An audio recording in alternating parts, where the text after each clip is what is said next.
Good evening. It's 8 p.m. Eastern Standard Time. It's Friday night. And as always, it's time for SciFridays. And I'm your host, the Captain, bringing you the best in sci-fi from years gone by. So last week I had a little issue. Blake 7 did not air. I don't know what happened. We'll figure it out. I'll get it up soon. We'll get it taken care of because it's definitely usable because it didn't come back that it was blocked. So I don't know what happened. I don't know if something happened in the uploading or whatever, but it's missing. So we will fix it and we will take care of it. But not this week because I want to thank everybody because the captain's computer is here. I got me a new Dell computer. It's doing great. It's even got a little bells and whistles. Found a great one online. So thank you guys. Thank you, Patreons. And now we're getting things situated. The captain's been gone most weekends, and with working and stuff like that, I can kind of get back to normal. So we're working on the projects and side projects and whatnot. So I am still figuring out the logistics on doing a Patreon where you can be a co-host. It'll be cheaper for SciFridays than Saturday Morning Serials because it's longer and there's more breaks and whatnot. So we'll figure this out. I'm working on that right now, like as we speak. I am figuring stuff out. So we will get that to you soon. So, as you can see, the captain is back to his normal, and there's the chair. Everybody's been asking for it. Boom, I'm back. I was rearranging the lair. I'm still not done yet. We're going to work on this again tomorrow. So, yeah. So, I'm not working on the movies. Somebody pointed it out to me. They're like, you do your own podcast, you do your own shows, you're directing now. You own your own comic book store. And he goes, you're like a good-looking Kevin Smith. I went, I guess it's valid. I do not, my wife does not want to be in my movies. I couldn't make her to be in my movies if I held her at gunpoint. None of my children want to be in movies, except for Vince. So I don't have to worry about a talentless offspring trying to be in a movie. Alright, as always, SciFridays is brought to you by Are You Game, the best comic book collectible, video game, magic, role-playing, toy store, and more, located at 124 North Sunset Drive, Pickle, Ohio, 45356. You can find us on Facebook, Twitter, and Instagram. You can find Are You Game on Facebook. You can find the Captain on Facebook, Twitter, and Instagram. So the Captain did not know if I was going to have time this week to get these shows done, but I have just beat myself silly to get these shows up for you guys. So,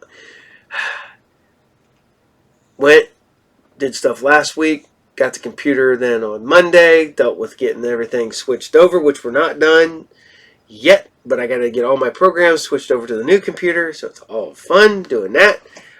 Friday, I drove all the way up to Michigan to go see some deathmatch wrestling. For those who know, I love deathmatch wrestling. Craziness. I got a bloody wrestler thrown in my lap, and that would have been fun if the police would have showed up and pulled me over on my way home from Michigan, because I was covered in blood, which sucks, by the way, because then I had to come home, treat all my clothes, and then throw them in the washer immediately and make sure I was clean.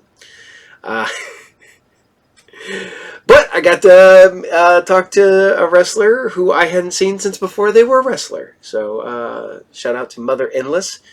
I remember back when she was a cosplayer. So then drove the time back, got home at 2 o'clock in the morning, got to bed about 3:30 in the morning, got up at 9, started my day all over again, and then I drove all the way to Michigan to go see Clutch play live. As you guys know, I love me some Clutch, and I will go see them every chance I get.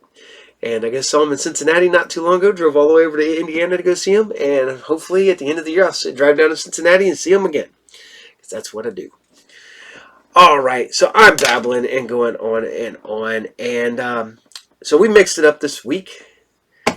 We're going to start it off with Secrets of ISIS.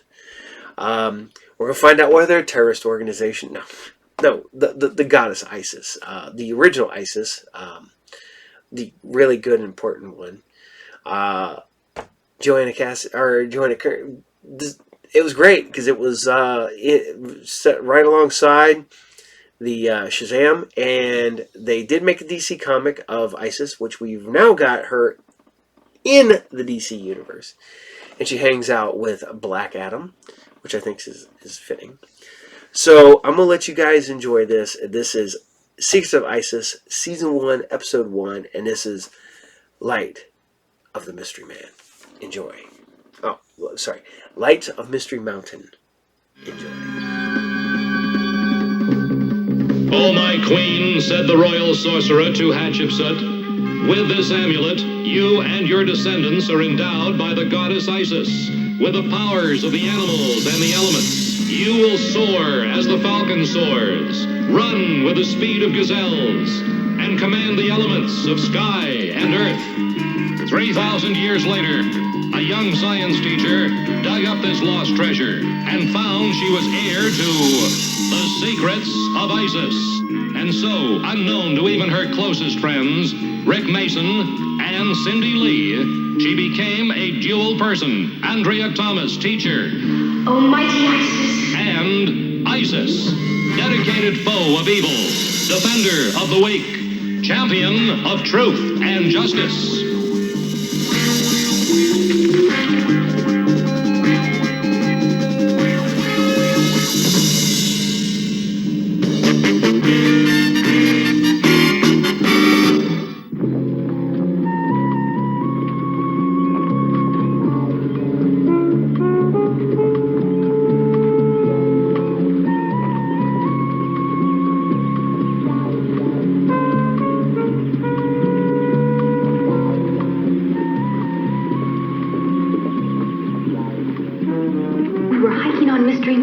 When we heard this loud whining noise, then these 4 big glowing things just shot across the sky. Up to now, I've been an unbeliever, but these pictures are hard to ignore. A lot of respected people have seen UFOs. Scientists, pilots, and other well-trained observers. Andrea, flying saucers are myths and illusions. Oh, sure, people have seen them, but no one's ever caught one. Nobody said flying saucer. UFO means unidentified flying object. If these are illusions, they sure fooled Cindy's camera. Well then, what's all this talk about people disappearing? A camper and a tourist vanished, and near each place they found a big round burn spot. I admit I'm curious, but there just couldn't be any connection. Maybe, maybe not. But I think the sheriff of Mountain Park should see these photographs. That's why I want the 2 of you to drive Cindy up there. That plus my own natural curiosity. I've got to go and pack and buy some film. Excuse me. I'm glad there were no arguments from you 2. This means a lot to her. Well, the outdoors and the good mountain air won't do us any harm. No argument from me either. But I do have one question for you, Dr. Barnes. What are you going to do if we bring you back a real live UFO?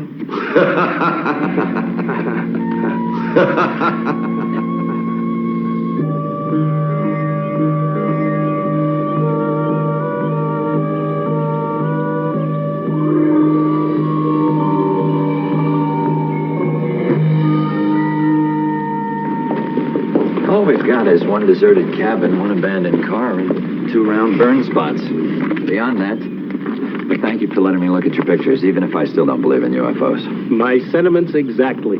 I understand some of the people here are connecting the UFOs and the disappearances. Well, we don't really know whether anybody's disappeared or whether they just went home. It's a puzzler, though. But suppose they are UFOs, Sheriff. They could have made the burn places, and maybe even... Do me a favor. Don't show those pictures around. People here are scared enough as it is. Scared?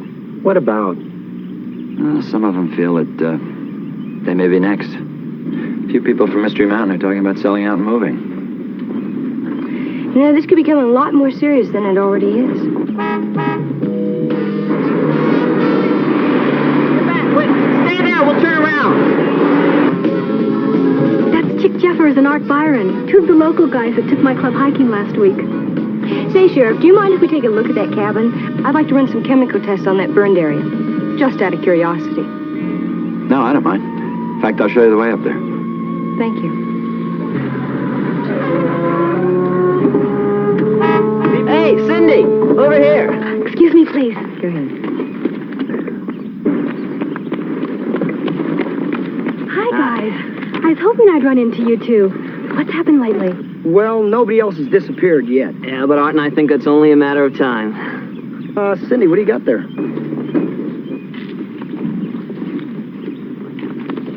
Look in here. I got some good pictures of the UFOs.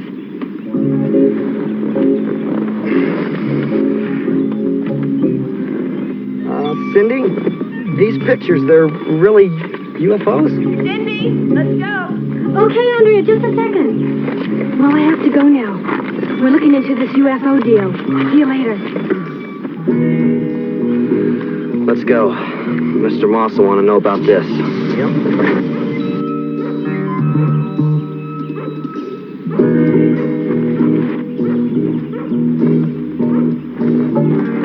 Well, that's what old man Gately found when he came to check on his rental. I hate to say it, but maybe there's something to UFOs after all. That's spooky.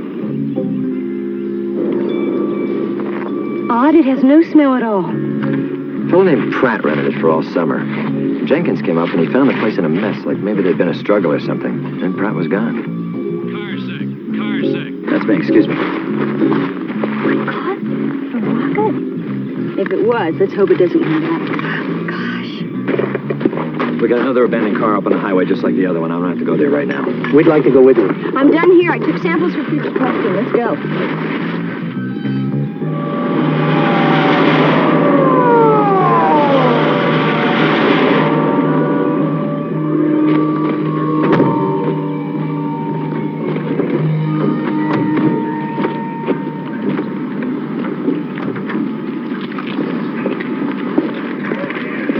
Well, he found the car about a half hour ago. Now, the engine was running and the door was open and no driver.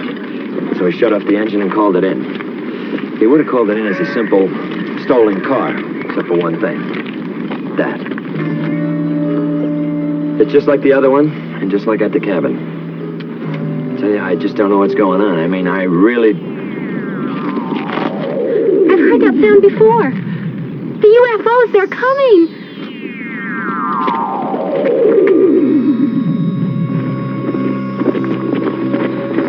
Here they are. They're real. I don't believe it, but they're real. Let's get to higher ground.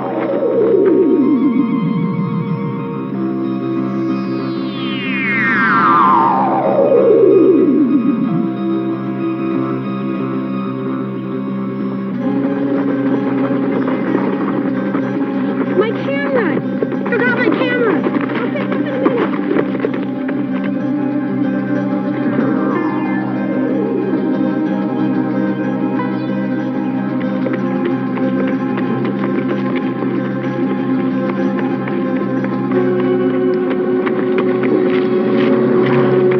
Oh no, I'm out of film.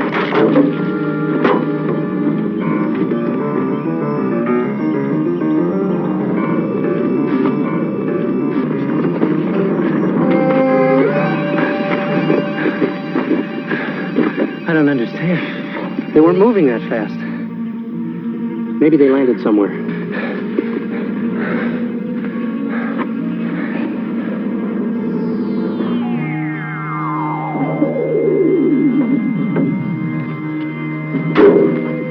Oh no. Andrea, Rick, I need you. They've come back.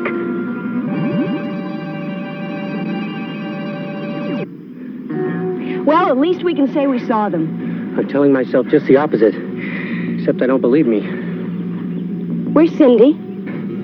That's right. She went back to get her camera. It shouldn't have taken this long.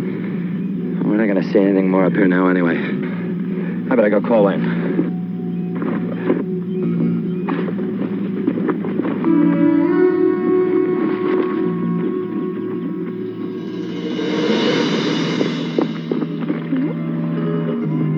Cindy, where are you? Cindy!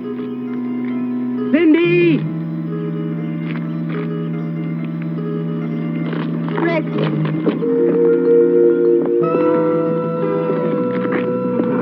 Cindy.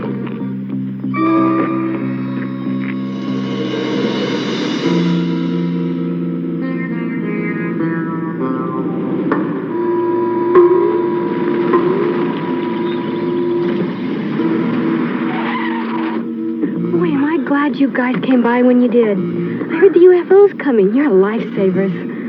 Yeah, we're real heroes.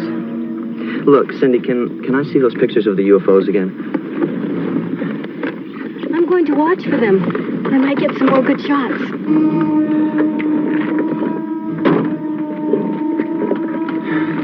I don't like this. Not at all.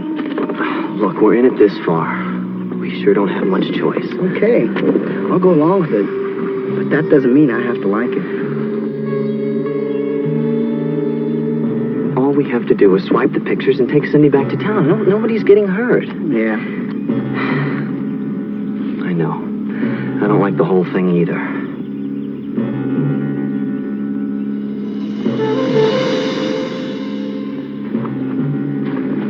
No sign of her. We shouldn't have left her alone. I can't believe those UFOs had anything to do with this. But we saw them, and what about those 2 landing spots? If they are landing spots, There's nothing back up around the curve. Jim? I think it'd be a good idea to search the roads. All right, Jim, you go back towards town. Why don't you do that with me?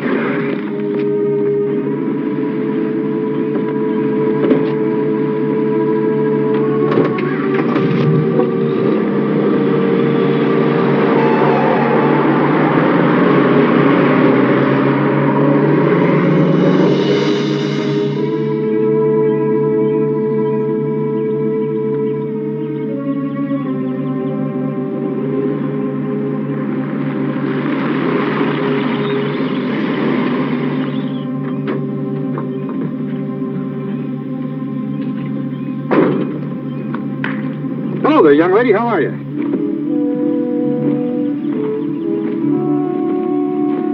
Better, boys. Have a little trouble? No, Mr. Moss, no trouble at all.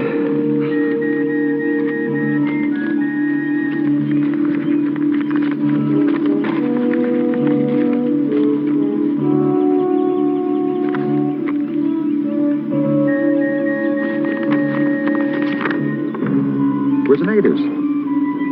Hey, wait a minute. You just said to get the pictures. These pictures are just so much paper without the negatives. This isn't so much of a joke anymore, is it, Mr. Moss? Come on.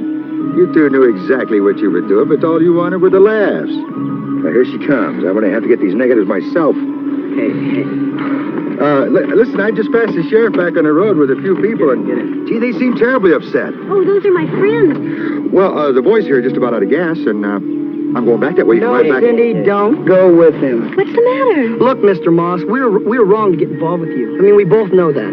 At first, it was fun. But you're not getting Cindy involved. I want those negatives, and I want to get them now. And I want no interference from you people.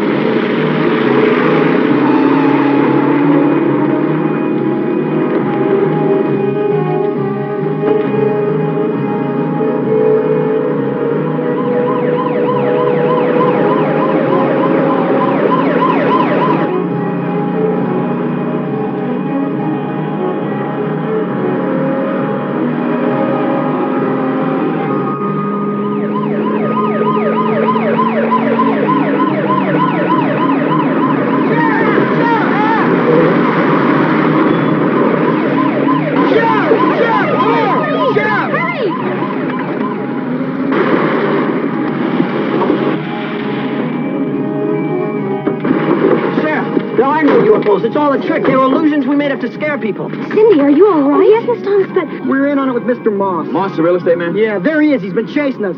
He wants Cindy's pictures. He's getting away.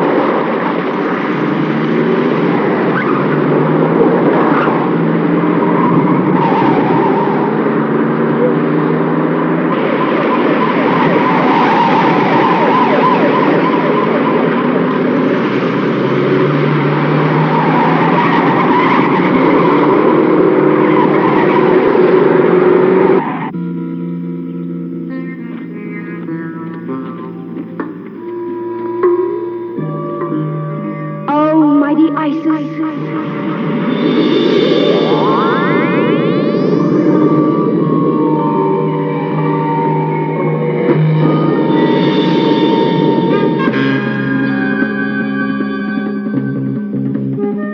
zephyr winds which blow on high, lift me now so I can fly.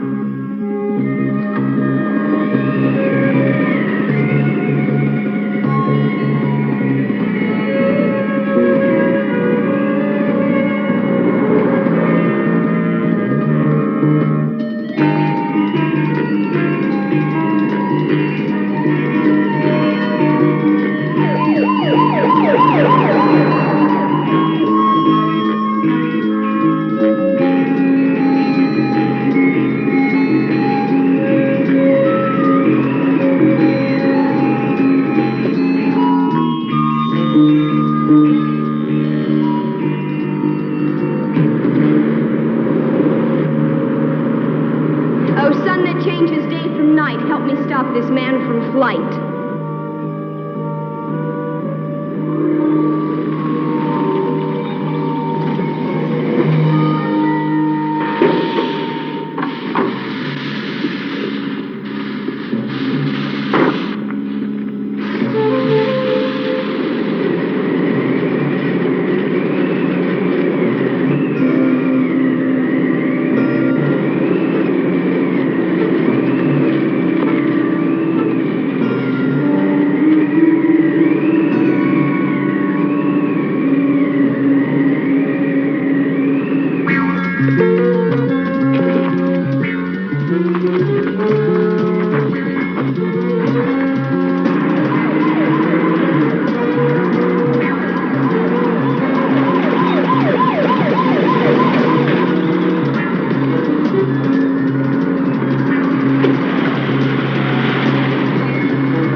Perhaps you need a dose of your own medicine.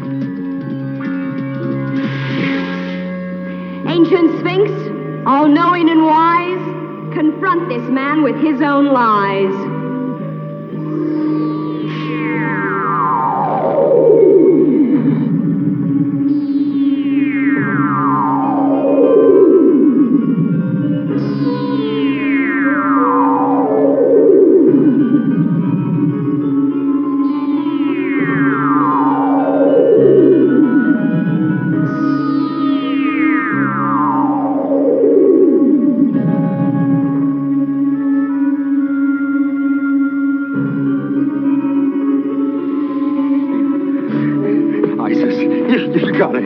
The UFOs are after me. Why, Mr. Moss, there are no such things as UFOs. Oh, yeah, I saw them. Don't you see them? Look!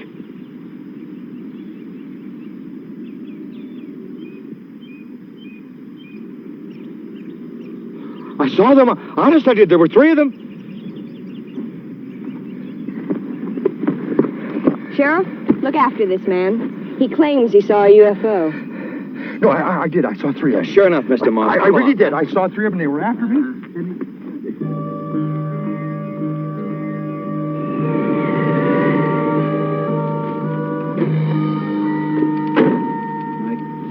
We use these things to create the UFO hoax, and Mr. Moss gave me the cards to leave on the side of the road. Nobody really disappeared. I rented that cabin and made it look like somebody lived there, and then just disappeared. Tools and gold ore. On the way back, Moss told us he found a new vein of gold running through a lot of people's property. Well, we didn't know that. He never told us. Yeah, I know. He told us that on the way back, too. Quite a scheme. Tried to scare the owners into selling their property to him. And it almost succeeded. We didn't mean any harm. It just started out like, well, one big joke. We're still at fault, though. I mean, we knew it was wrong. We just kept going because we thought it was fun. Well, you helped Cindy and stop Moss. That's what counts. But you'll still have to answer for what you did. I'm going to need statements from the 2 of you, and then we're going to have a talk with your parents. Let's go.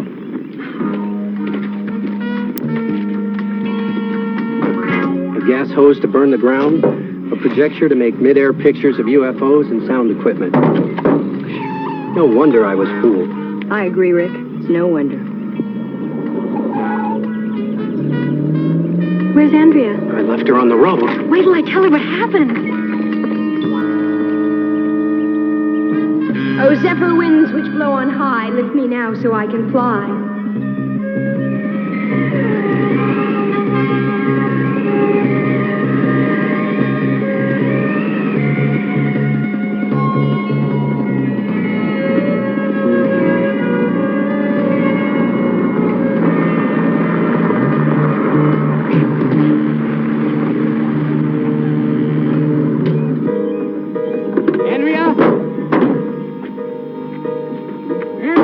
Over here.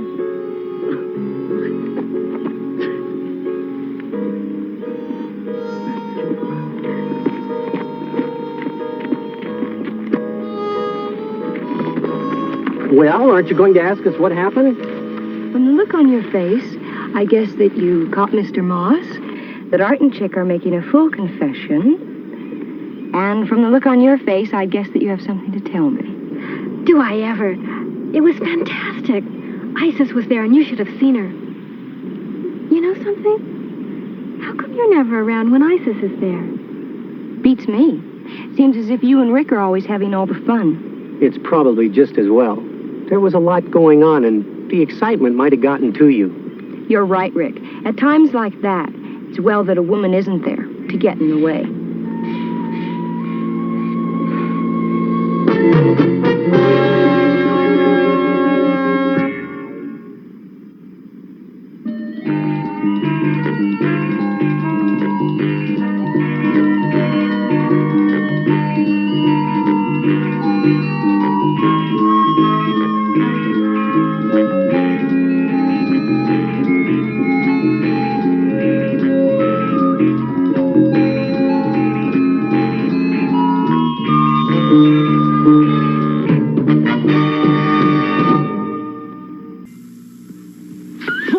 Free ride, pull. Okay, the McDonald's Happy Meal guys. Roger, hamburger. Fries. And soft drink. All regular size. How do you like the ride so far? Ride? What ride? Whoa! Ride. One for the king's castle, one for the king's show, one for his water, You get 1 of 5 different Happy Pails when you buy McDonald's Happy Meal. and one for the king. You can collect all 5 Happy Pails at McDonald's. This is the NBC Television Network. What chicken? Cinnamon. Toast Crunch. Cinnamon and sugar, we're baking up a bunch. We bake homemade cakes in the cinnamon. Toast Crunch. We're cinnamon and sugar shakers. We're cinnamon toast crunch bakers. Cinnamon Toast Crunch cereal tastes like homemade cinnamon toast. A toasty part of this nutritious breakfast. Baking homemade cakes It's like homemade. in the cinnamon toast crunch. All right, I hope you guys are gonna dig Isis. Fun little show. Yet again, animation by Filmation. You go back here into live action, and you go Secrets of Isis. Boom, there she is. And that's pretty cool. I mean, it's Joanna Cameron is Isis. So, by the way, big shout out to Autumn. Autumn was the winner of the animation by Filmation, chosen by one Vincent. So, if you guys don't like it, you can blame him, because that's the one he chose. So, it was all random. But I will be shipping that out to Autumn sometime soon. So we're going to keep going. And we're going to stay in the Filmation verse. And we're going to do some Space Academy. And, man, I just... It's weird going back and rediscovering some of these shows and realize they had no toys. Or they had none of this, none of that. I'm like, it's just weird to me, man. And I get this is when the time when you couldn't do that because they considered it marketing for commercials, but the fact that we did not get any of these in the toy even later on is shocking. So I will let you guys have it. This is Space Academy episode 5. There's no place like home. Enjoy. Welcome to man's most magnificent achievement in the conquest of space. The man-made planetoid, Space Academy, founded in the star year 3732.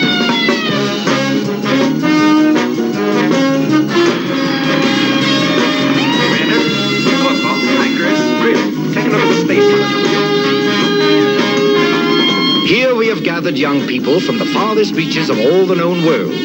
They have been chosen for their unique abilities and are being trained to cope with the mysterious, the unknown, the unpredictable dangers lurking in the vast darkness of space.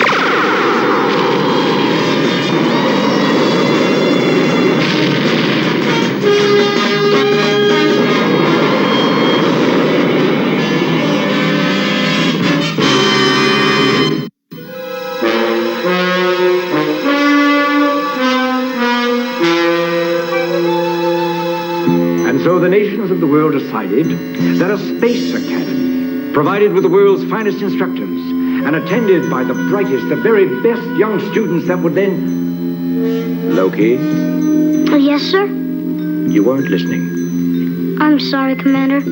I was just thinking. I could have come from any one of these places. But which one? Oh, Loki. If only I could wish upon a star. Get the answer we all want for you. I know it's hard to live without knowing where you came from, but doesn't it help to know that you're at least alive? And that we're doing everything we can to find out where your home is. And until we do, your home is here. With us. It helps. Now, where were we? You got as far as the very best students who? Ah, yes. The very best students who... Attention, Commander Gampu, Cadet Captain Chris Gentry, Cadet Lieutenant Laura Gentry.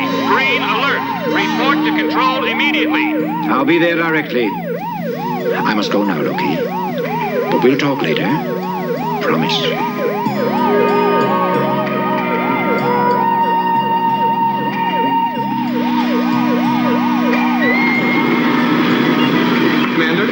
Security has detected the presence of a stranger aboard the Academy in the recreational area of Bay 3.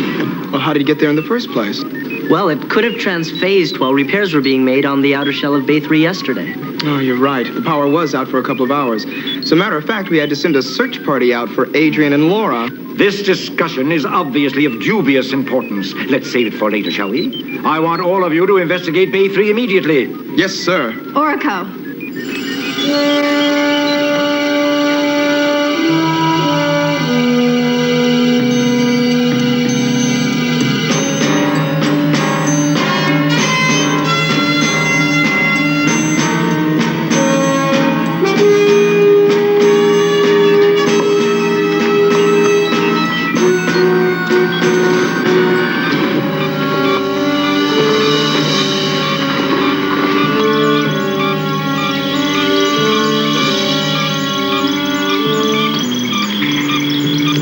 Blue Team 3 to Commander.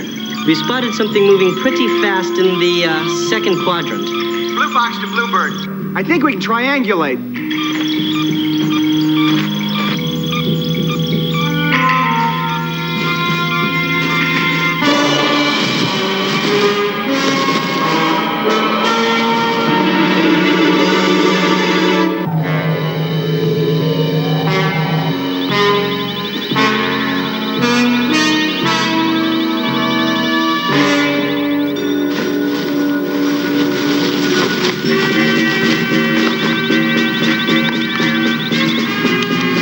Suddenly off the scanner.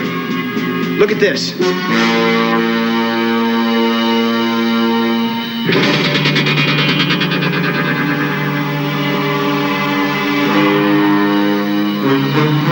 Pretty big tracks. Commander, everybody, over here. What do you make of this, Commander?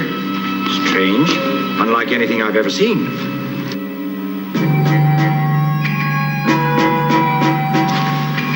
Look, they just end here. Which means that he walked backwards in his own tracks? Good thinking, Paul. But there's one other possibility. Perhaps it's capable of making itself disappear. Chris, Laura, investigate. Oracle.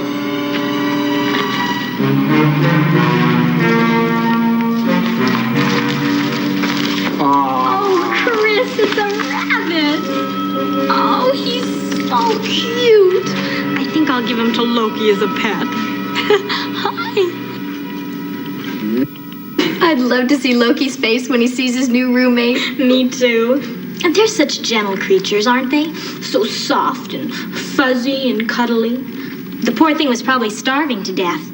Well, we better get back to Control. Goodbye, little fella. See you later. Adrian, we have to think of a name for this rabbit.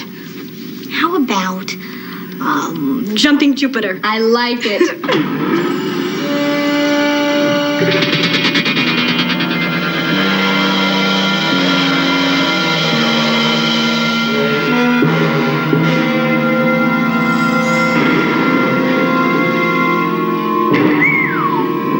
So this is Gampu's quarters.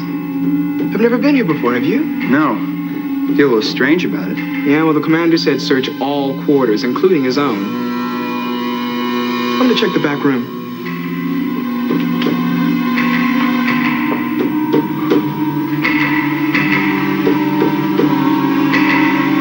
Well, nothing there. Paul. What is this? Oh, wow, Chris. It's an horary globe. It's older than Gampu, though not nearly as accurate. You know, Chris, the commander's been acting awfully strange lately. Well, like how? Well, he's been asking me questions about the cosmos, the planets, Lyra, Sirius. Christopher, do you think I was transferred here because of my knowledge of astronomy? No, because of your good looks. Oh, look at this. It's an old star chart. Loki's name and a question mark. And it's got Lyra and Sirius crossed off. Hey, Chris, you don't think... That's what the commander's been up to.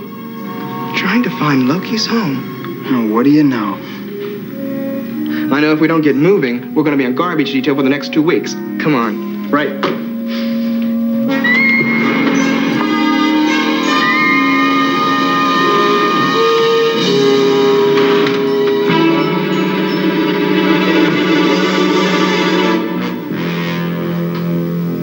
You were the one known as Loki? That's right. And who are you? I'm called Kane.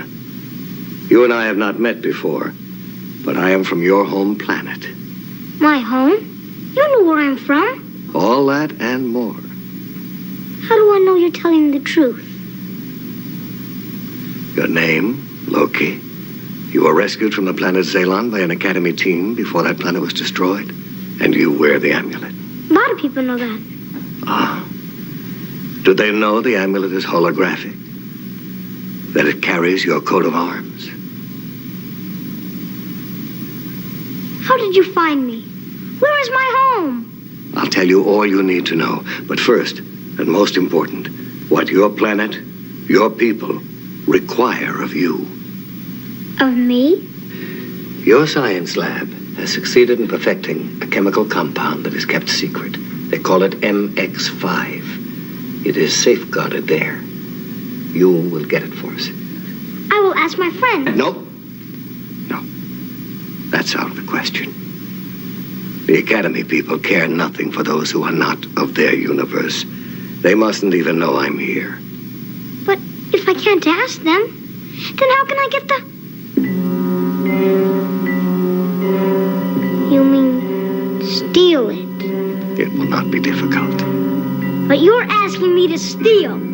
Do something against my friends. The choice is yours. But you have very little time to make up your mind.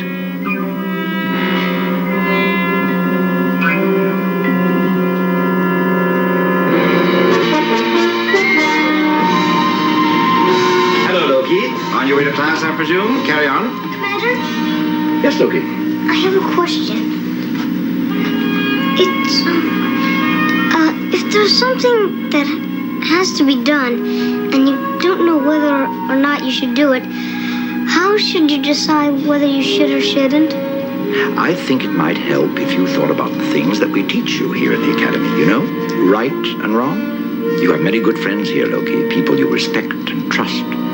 Why don't you put yourself in their place and try to determine what they would do in your situation?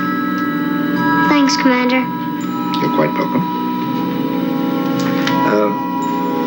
Loki, Yes?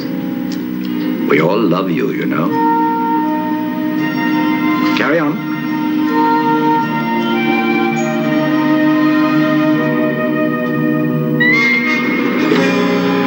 Well, where is it? I didn't get it. It is wrong to steal. And you're a traitor to your own. Willing to let them perish. That's not true. I'm sure if you ask Commander Gamble, he'd be glad to. No! That cannot be permitted. You must go back to the laboratory and remove the compound. I will not steal it.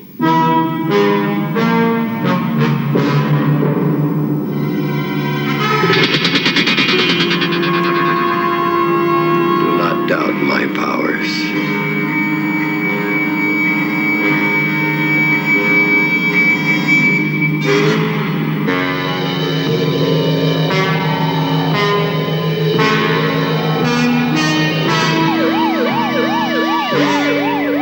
Yellow alert. Science lab. A security tab has been broken. Proceed immediately.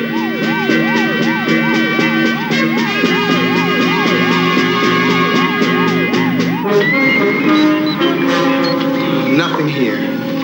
Adrian, check the voice print decoder. See who was the last person that admitted. Orca.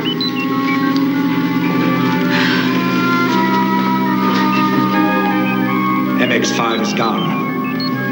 So that's what the stranger was after. Undoubtedly, that compound is extremely unstable. It could wreak havoc. Well, how did he get in here? Good question. The last person the decoder authorized for admission was Loki.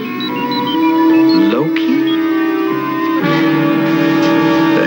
Thank you, Loki. You served your people well.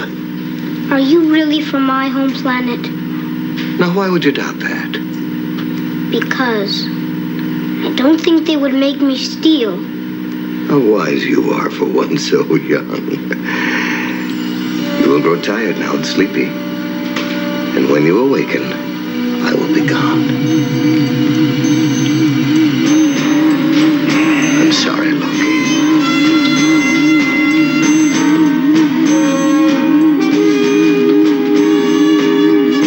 Laura, put all corridors leading to the launch pad on the review scan. An escape route? The launch pad is the only way off the Academy. Commander, Adrian, Chris, Tigar are making a door-to-door search to quarters. Loki's not in his room. Even his rabbit is gone. Rabbit? The one we found outside. Rabbit? I think I'm beginning to understand. It's entirely conceivable that our visitor can not only make himself disappear, but can change his molecular structure as well. You mean he can change into and out of a rabbit? Exactly. It's the only possible explanation. Chris, where did you find it? You will know all about it as soon as I have secured it. Go into control and wait for me there. Yes, sir. Right away.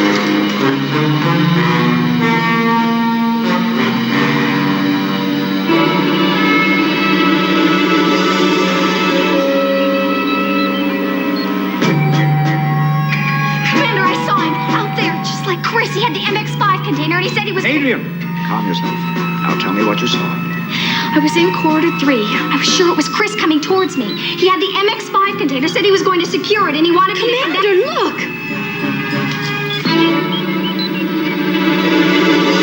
That's me. It's our visitor. He's transformed himself into Chris. Tigar, close all exit ports. Locking.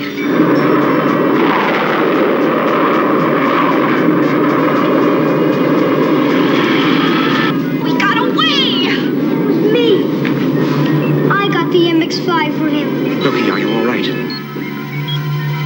That's all that matters. We'll talk about it later. Commander Gampu, Academy Control. Count me in, Seeker 3. Come in, please. Come in, Commander. Listen carefully. The compound you've taken is extremely unstable and volatile. Without expert handling, it could explode at any moment. Oh, come now, Commander. You can hardly expect me to believe that.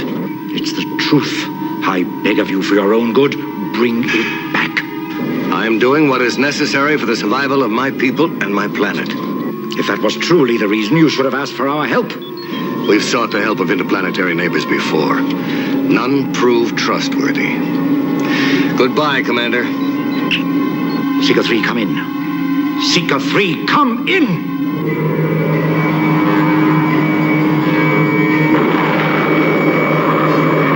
We're going after him.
Loki, use your spectral vision, please. I want you to look inside that ship and tell us what you see. Right, sir. What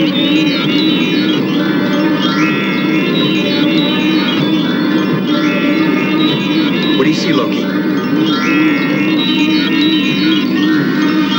I think he's unconscious. Can you tell what happened? The control cabin seems to be filled with some kind of smoke. Vapors. A gas of some kind. Where's it coming from? The aft compartment. MX5 must have blown out the main batteries. We've got to get him out before the whole ship goes. We'll lock on. Stand by to board.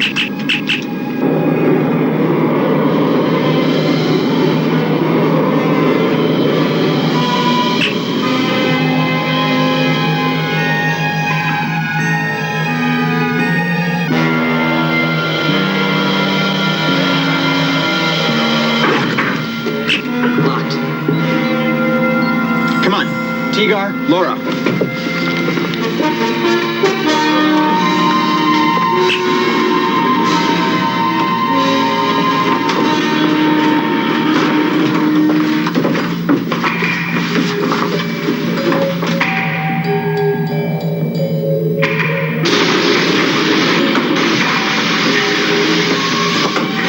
Tigar, give me a hand with this.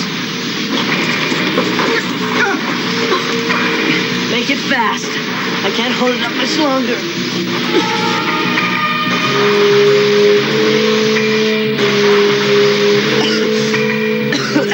Chris, Laura, hurry. That ship could blow up any moment.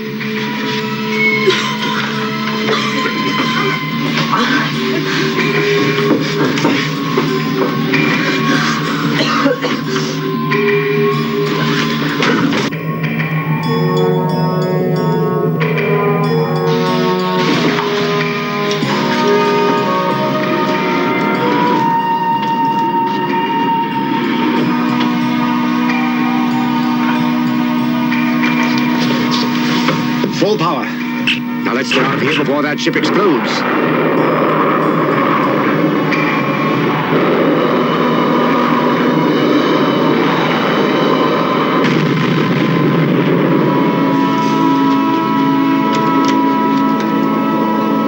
Let's go home.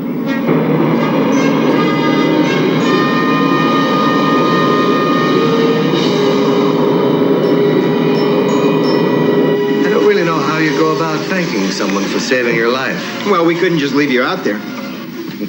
It would have been understandable, considering everything I put you people through. My only other regret is that I failed my people, my planet. Your concern is commendable, sir, but unfounded.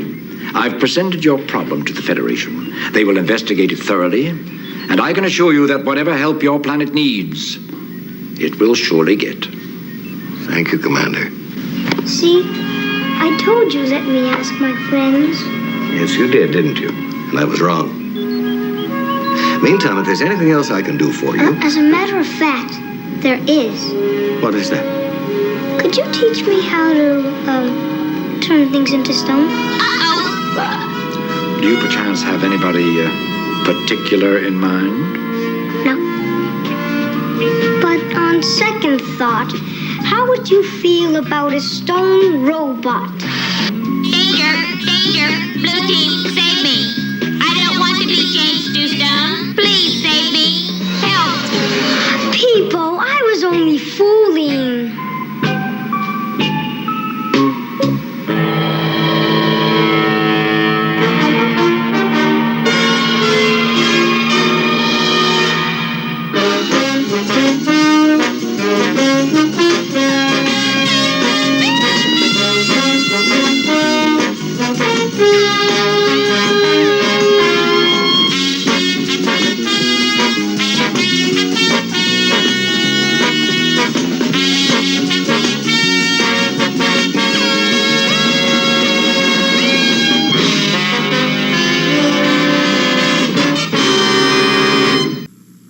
Okay, everybody, come outside. Everybody ready for a wild, wet ride? Slip and slide. You can put it on your lawn. Turn the water on, then you run, run, run, and you're sliding on your top. Slip and slide. Slip and slide. It's a lot of fun to play when the spray goes all the way. Slip and slide.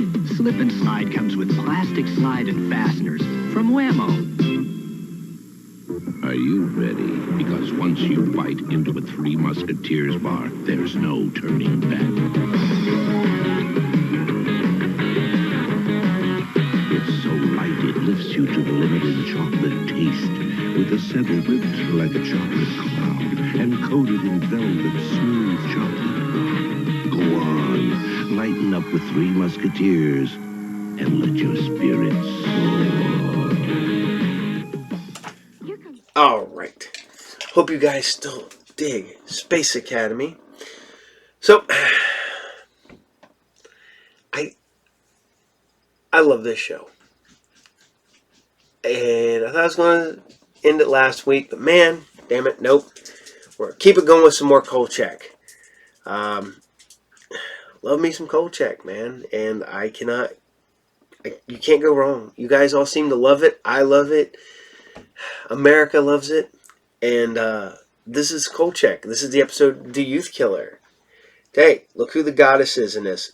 She says, I love the fact that how many famous people were on Kolchak before they became famous. How many people worked on Kolchak before they became famous. So, alright. Kolchak episode The Youth Killer. Enjoy. Does he display more tenacity, more perseverance than in his search for eternal youth? Halting the relentless process of aging has been a constant dream of man's and of woman's.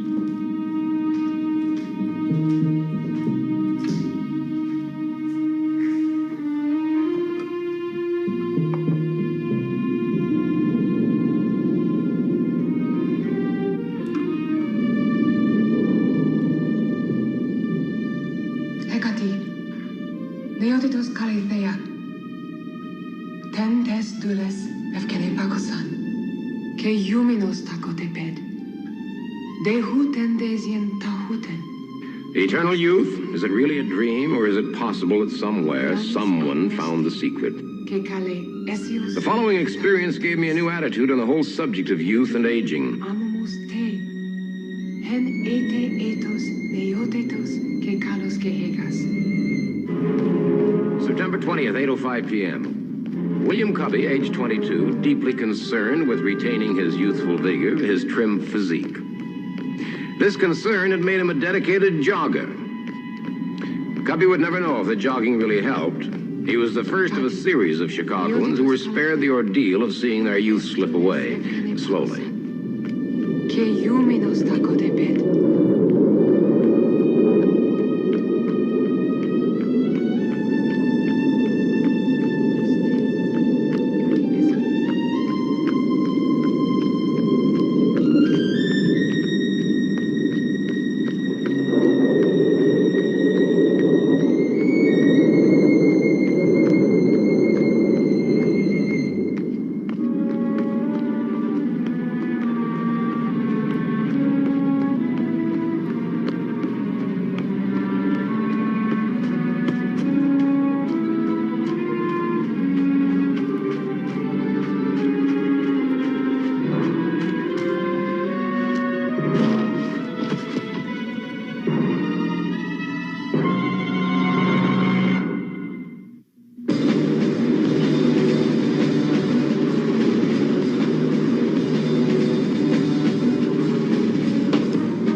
See what can happen with all this emphasis on staying young.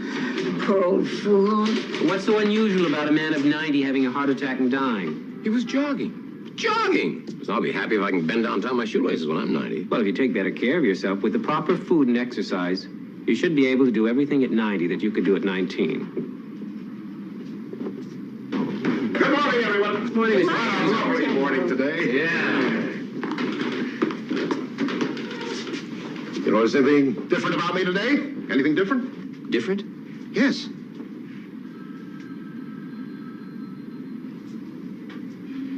I lost 5 pounds. Exercise, yoga, 45 minutes a day, and I skipped breakfast.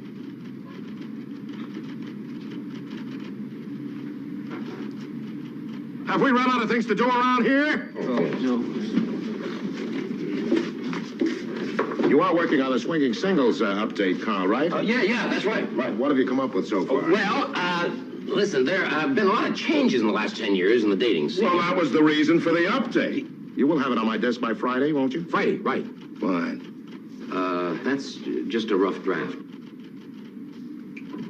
Tony, I've got here a very nice French caramel-covered donut. You can have it for breakfast. I won't tell anybody. And this fellow would have never reached 90 eating stuff like that. Yeah, but look what he died from, exercise. Yeah.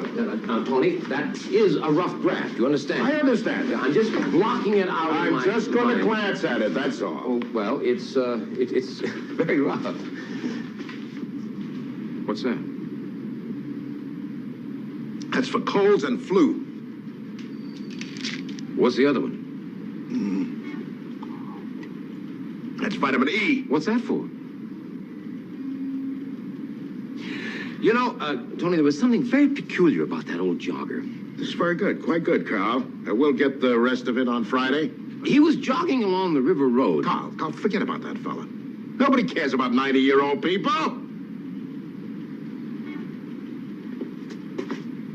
Tony. Carl, this is a youth-oriented culture.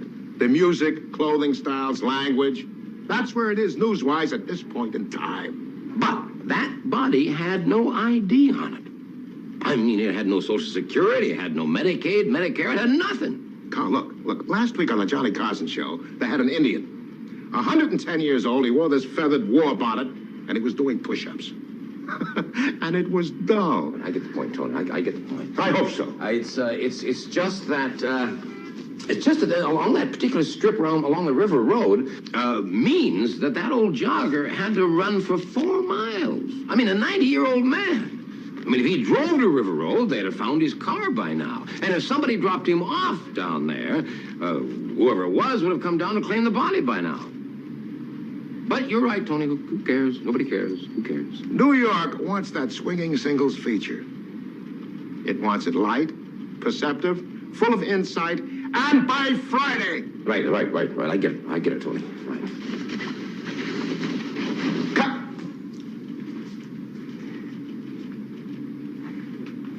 The most conservative newspaper in Chicago has a classified column headed Social Clubs. The ads offer computer matching, astrological mating, but it all boils down to a simple need. You want a girl, right? Well, no, not exactly. See, what I really want to know is how it all works. I find you the girl of your dreams is how it works. And then what happens? Magic. Love. Maybe even friendship. Here, take one of these cards and fill it out and we'll get started. Well, can I think about it? Well, what's to think about it? Oh, now don't be nervous. Why, I take care of everything. Now, generally you meet the girl right here. Usually, come and sit down. Usually with her relatives, and, we have a nice cup of tea. Come and sit down. Yeah, all right. And it's very informal. Is there something you wanted to tell me? Something you're ashamed of? No. You see, I'm a newspaper reporter. Oh, well, that's not so bad. I'll find you a girl anyway. No, I don't want a girl. You see, I'm looking for an angle for a story I'm writing on the single scene. You mean you're wasting my time for nothing? I chose you because I think you've got the whole picture. I mean, the whole schmear. Besides that, I've got a very tough editor, and I've got a very short deadline. Are you married? Me? No. What's your biggest competitor? Oh, singles apartments, singles bars, computer matching. Oh? Have you ever been married? No, never. Computer matching. I thought that went out with love beads. Oh, well, I watched a lot of them fold up, but there's still a few left. What's the biggest one? Max Match. Max? Oh, these people. They're only concerned about youth and physical beauty. Egomaniacs trying to hook up with each other. Yeah. I mean, charm, steady work, sincerity. These things don't count for anything. You have a good job? Yeah, it's all right. What are your hobbies? None. I'm too busy. I work all the time. Oh, good. That means you're ambitious. Oh, I've got a lot of nice girls for you to meet. What? What are you doing there? What do you got, Bella? No, Bella, no, you got the wrong idea. No, I'm not in the market for a wife. Me married? That's ridiculous. No, thanks. Thanks a lot, Bella, but I gotta go to work. Oh, good. Business does come first. Don't worry. I'll be in touch. Yeah. Newspaper man. Author. Dehuten dejin tahuten. Hen setule.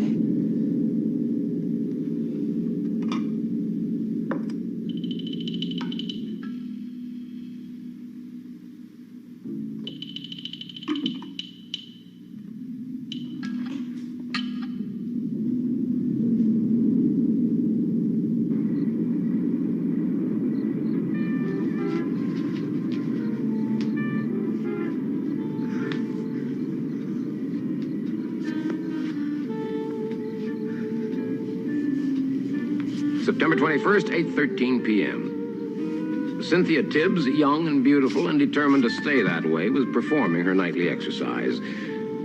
Cynthia's concern over aging was more real than she would ever know.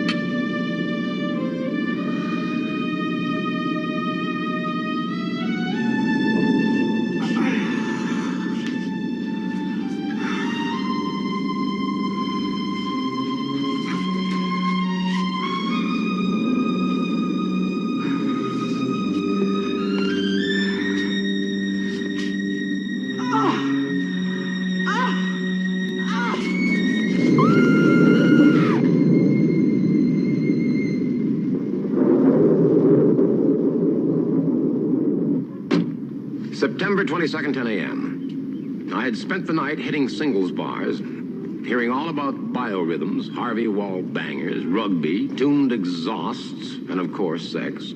I got enough to write that part of my feature. Singles apartments were up for the next day, and I found they came in all sizes and varying degrees of exclusivity. I decided to start at the top.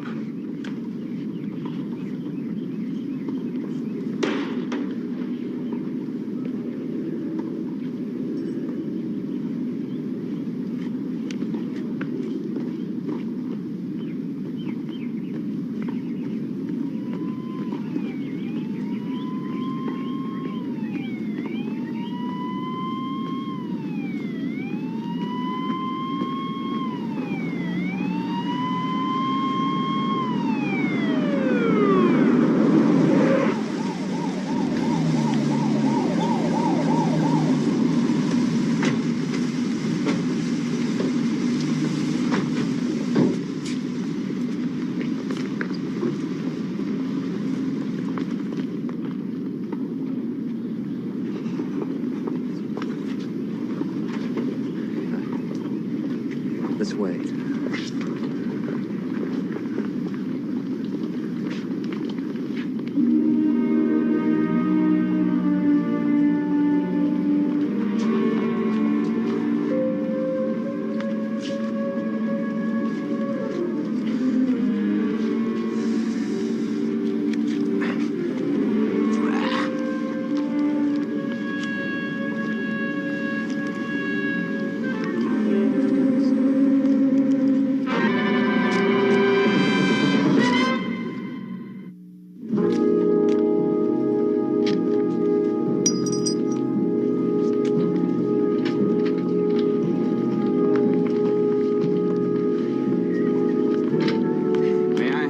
Yes, of course, sir. Now I was just looking for someone in authority to give it to. Thank you. What did the medical examiner say? May I ask who you are? Yes, of course, certainly. Kolchak, INS.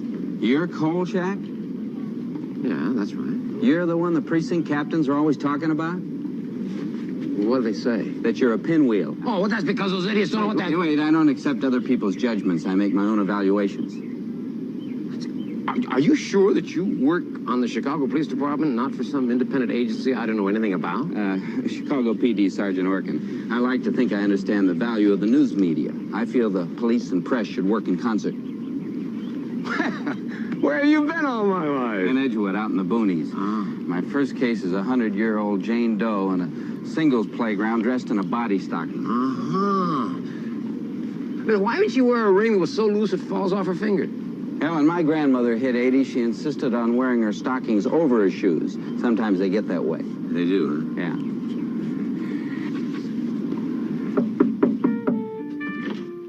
Miss Tibbs? Just a minute. Take a look around the bedroom. What's the party's name? Cynthia Tibbs, a professional convention hostess. Beautiful girl. Is she at work now? I guess, or she's sleeping out these days. She went away and just left the sliding door wide open? Well, why not? Who's going to rob her up here on the 3rd floor? Besides, this is a security building. Miss Tibbs mentioned anything to you about having a relative staying, mother, grandmother, aunt? No. No sign of an older woman's clothes and no suitcases.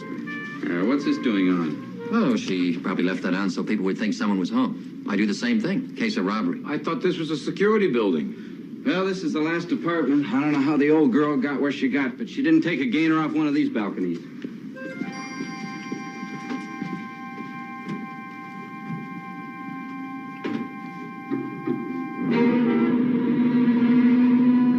Has anybody been in to identify him? Nope. What about the old lady they brought in today? You kidding? Read the coroner's report. Puts them both at about 100 years old. Yeah? Nobody comes in to identify people that age. You know, he must have lived a rich, full life to have hung on to such a ripe old age. Yeah.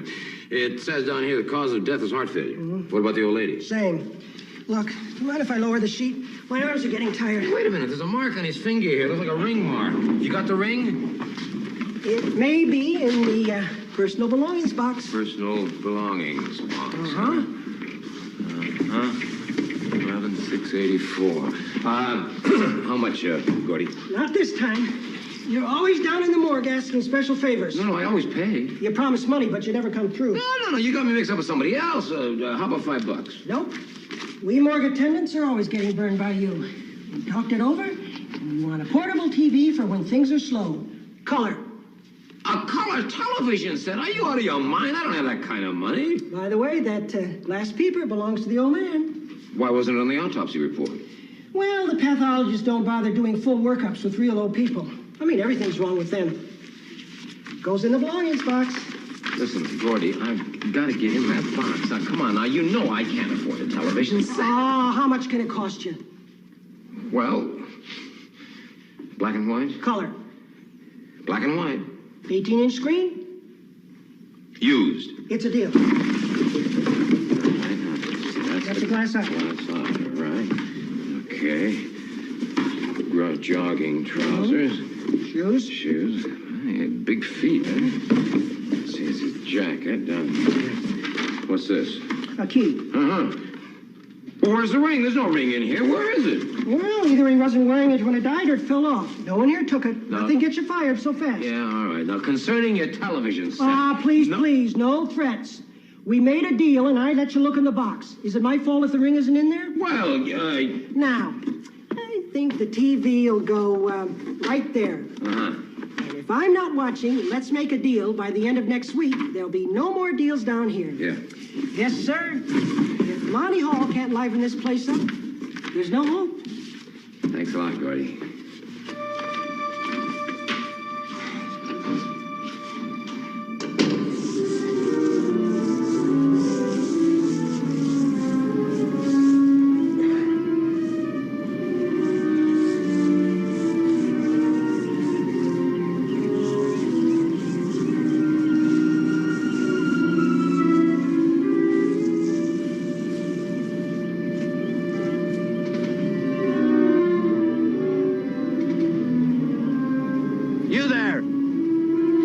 Along this stretch of the road?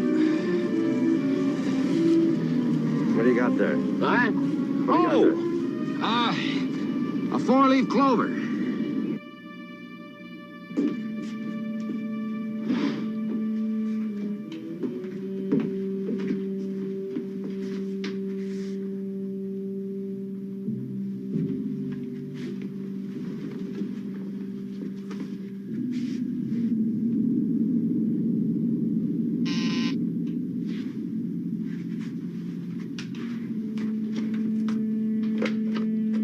Yes?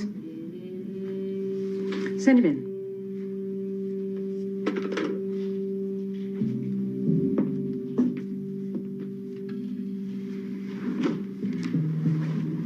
Come in. Well, this is nice. Really? It's comfortable for me. May I call you Lance? Sure. That'd be terrific. Well, the computer was right. You're charming. Yeah. Sit down.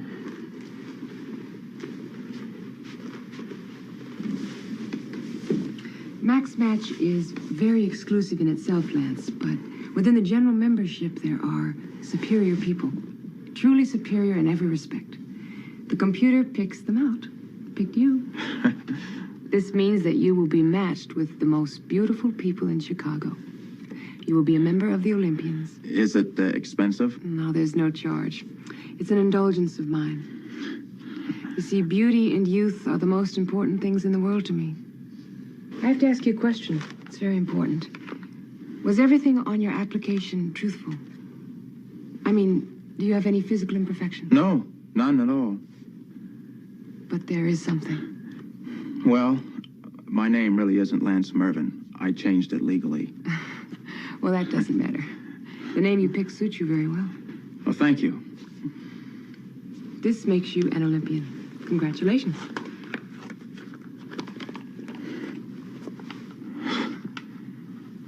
Now all the gods and goddesses will know who you are.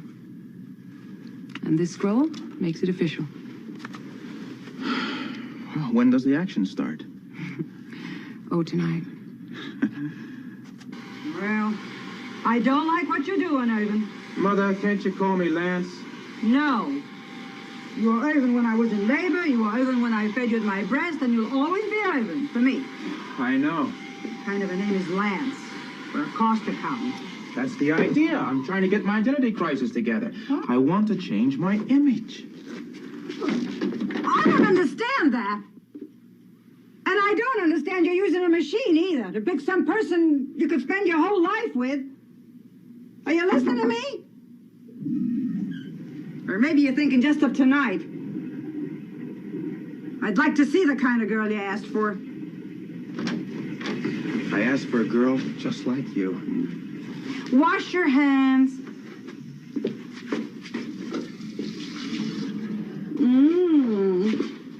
Some kind of lady you're meeting in those short pants, Ivan. These are tennis shorts. It's what you wear on a tennis date. Call me, Lance. Don't be out late, Ivan. The key I had pilfered was stamped with the number 118E. E what? It took some footwork on my part, but I found a building on Akron Street that matched the number.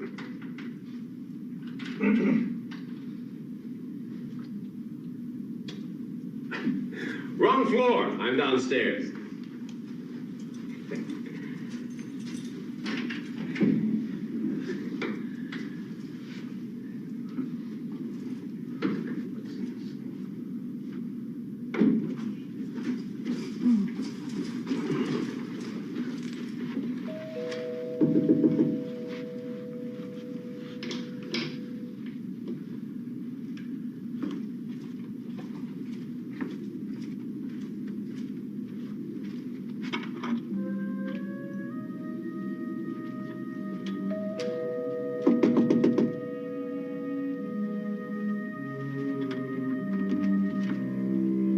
Hello? Hello? Hello?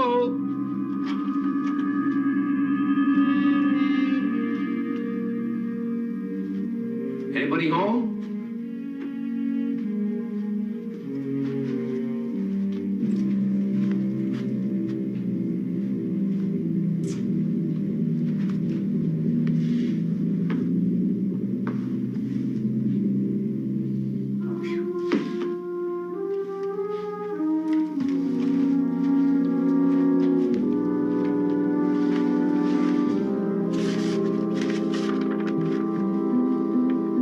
William Cubby, Max Match Corporation. The occupant's name was William Cubby, and whatever he was now, he had been considered a very special singles by Max Match just a few days ago. The scroll welcomed him into the inner circle of the super beautiful, the perfect people. But perhaps Cubby wasn't perfect.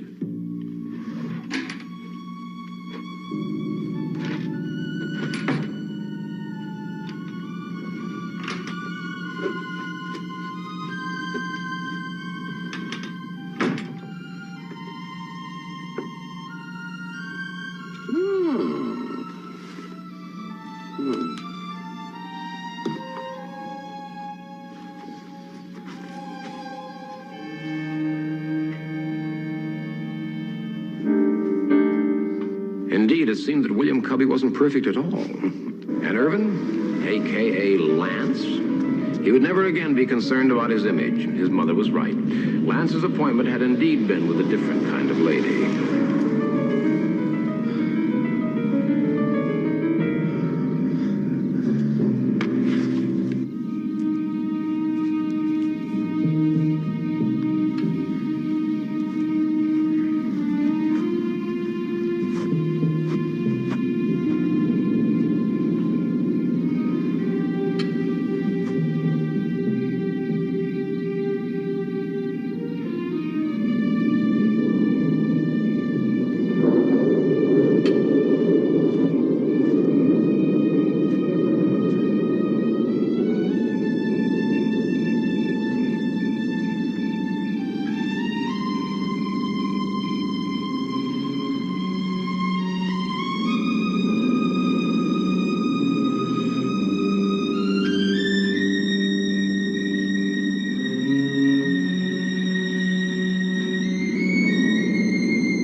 That's right. And of course, I thought about you immediately. About what you said about wanting to work in concert with the press, with me. Yeah, I said that. Yeah. Well, here's our opportunity.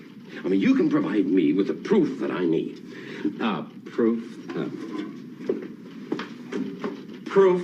A 100-year-old jogger is actually a 22-year-old stereo salesman named William Cubby, that the two men are one and the same? Yeah, that's right, that's right. Oh, and I know what you're thinking. You're thinking, why should I supply him with proof? I mean, what's in it for me, right? Right. Why did you transfer here from Wedgwood? Edgewood. Yeah, right. Why did you make the move?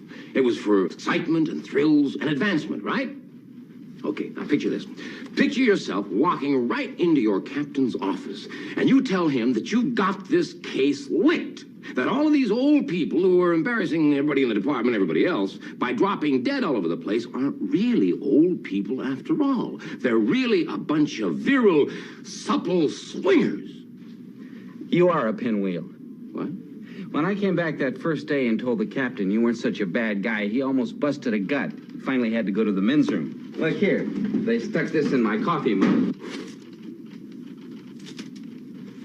A pinwheel for a pinhead. Oh, well, I wouldn't pay any attention to that. They're always kidding, those guys. Now, there was the old man in the morgue had a glass eye, blue, and so did William Cubby. It was marked right down there on his driver's license. Here it is. There's the spare blue eye. Our case rests on a glass eye. Yeah, that's right. Well, it kept nagging me. You see, something was wrong with the driver's license. And sure enough, there it was, artificial eye. Now, let me get this straight. You want me to go to the captain and tell him I've licked the case with a glass eye? People aging a lifetime overnight? Oh, no. You see, the door key that was found on the old man fit Cubby's apartment. Now, what you have to do is you have to see if Cubby ever had his fingerprints taken. Then you take those fingerprints, and you go down to the lab, and you lift the prints off the old man down there, and you compare the two of them. And if you do, that's our proof. That's all the proof that I need. You need. We need. I can just see the print boys' faces when I tell them why I want the work. Hey, what key the old man had? How'd you get this? Did you take personal belongings out of the morgue? Would I do a thing like that? You robbed our Cook County morgue? Well, Sergeant, you know, it isn't a shrine. It's just a morgue. Get out. Now, there was an old... I said get out. But I thought we were going to work in concert together. Concert? When I start waving my baton, it'll be over your head. Well, that's the way you feel about it. Here, and take this with you.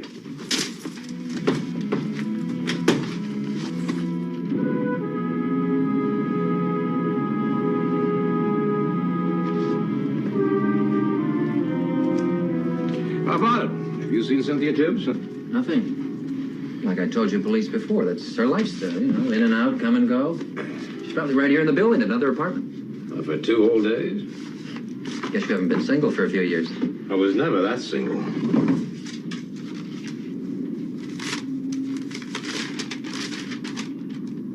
What's that?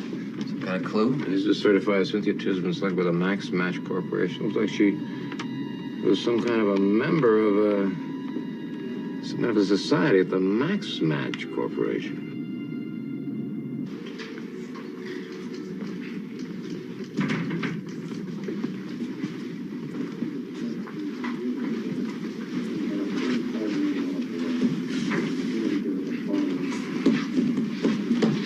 Miss? Could you fill these out, please? Sure. Miss, could I have... Hey, what's all this medical background? Scars and operations? You really get personal. That's the idea. It makes it exclusive. And I like it that way. Hey, under partner preference, I'm going to put down vegetarian Sagittarius on the cusp. What do you think? I'll take any chick who's on a macrobiotic diet, who's into tantric yoga. Whatever happened to the girl just like the girl that married dear old Dad? It's a song. Miss? Would you follow me, please?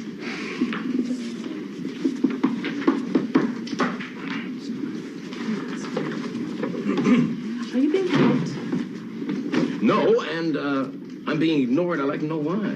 What can I do for you? Well, I think the first thing I'd do is fill out one of those application forms. I'm sorry, but, Linda, I'll see the gentleman.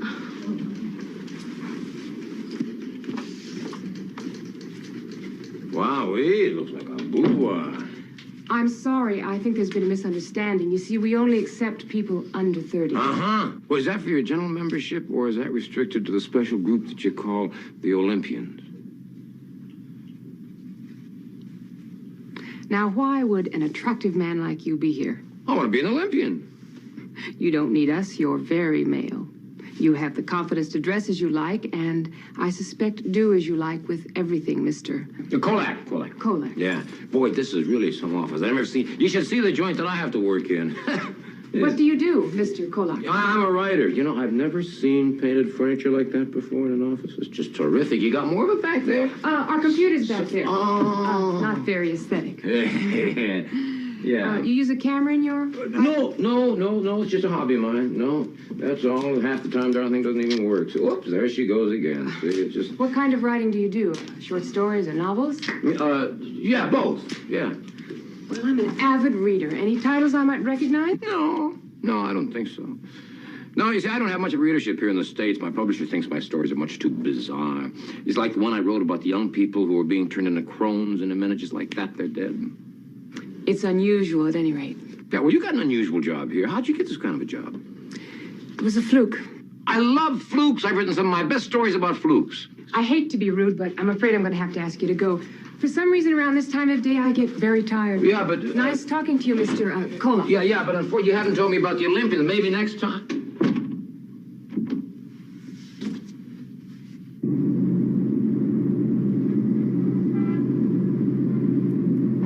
After my enlightening conversation with the beautiful Helen Surtees, I ran a check through tax records and business licenses. The Max Match dating service was almost brand spanking new. No one knew where it came from or what other branches it had. It seemed to me that such mysterious origins warranted what we in the press call the midnight interview.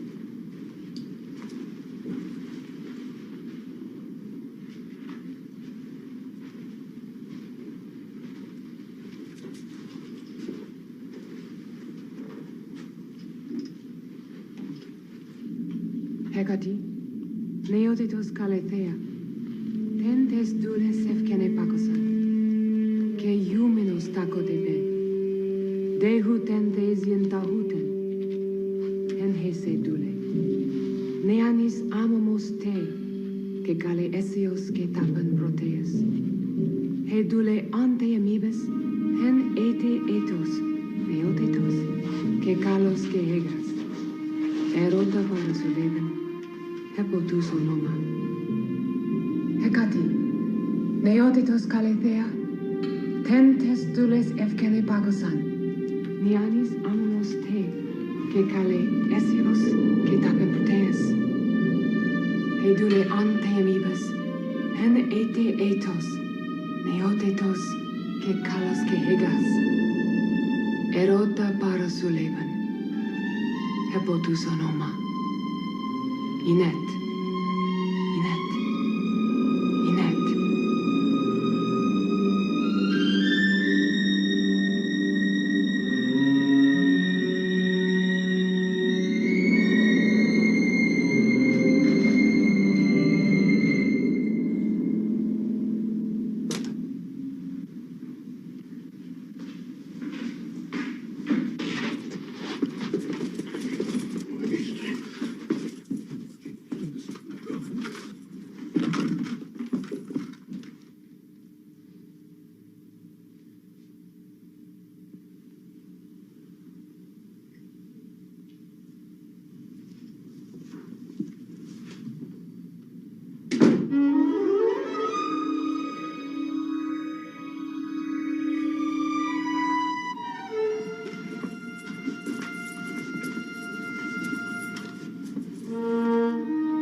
Renee Michelle, first grade teacher, was anticipating an exciting evening arranged for her by the Max Match Corporation. But her kids had worn her out that day, making her feel older than her 23 years. Renee had opted for a nap before getting dressed.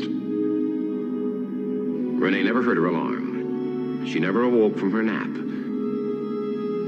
The next day, Renee's class would have a substitute teacher.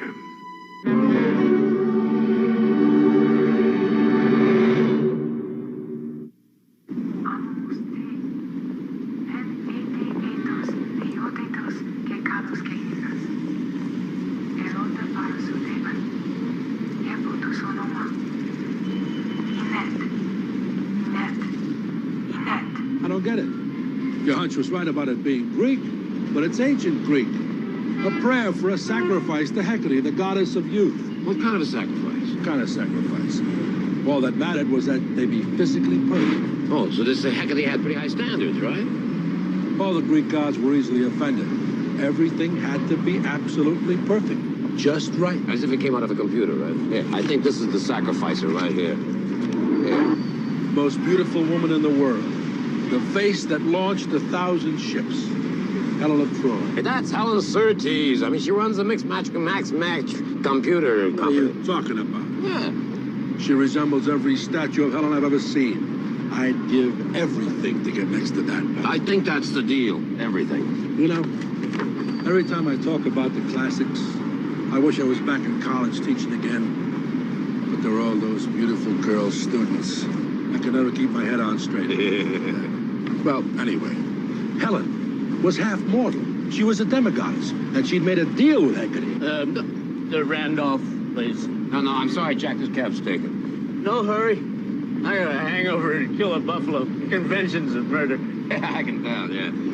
Helen's deal with Hecate was for eternal youth, right? That's the story. Hey, you got her number? Well, I wound up with a real bow wow last night. You are referring to my sister. Oh, I can see. She's a lovely lady. All right, now suppose something went wrong with the sacrifices. What happened? The wrath of the gods. A shepherd once put up a sick lamb for sacrifice to Diana. Yeah? She turned it to stone. Stone? That's right. Stone? Who's getting stoned? And who's this Diana? Listen, can't you let me in on any of this action, huh? Kaz, were the sacrifices to Hecate prepared in any special way? No, nothing elaborate. They were always marked with some kind of medallion or ornamentation of some kind. No ornamentation? You mean like a ring? Sure. Look, when I said I'm in a hurry, I don't mean we should spend the day here. Hey, why don't you take another cab? Who do you think you're talking to, cabbie? I am the president of my own feed company. I flew here first class. I'm staying at the Randolph, the biggest hotel in the world. 2,400 rooms. Hey, sport. You are not staying at the biggest hotel in the world. The Hotel Rossiya in Moscow has 3,200 rooms, and your hotel's nothing. Who counts communists? Nah. All right, come on, Cat. Let's get this thing off, huh? Mayonnaise? It's an old Greek remedy. Nothing greasier under the sun. Mayonnaise? Yeah. Had a kid get his head stuck out in that iron rail fence of mine out front there. Stuck a little mayonnaise on his cheeks and he popped right out. Will somebody answer the telephone, please? Ron, are you so busy? Yeah! It's for you. Huh? It's for you. Excuse me, Ken. Hello? Hello, Mr. Kolchak, Bella Sarkov. And how are you tonight? I'm very busy. And I'm not? I've been working like a beaver to find you a girl. Her name is Natalie Kravarik, a dental assistant. years young. Bella, I don't want a girl. Now, I don't need your services.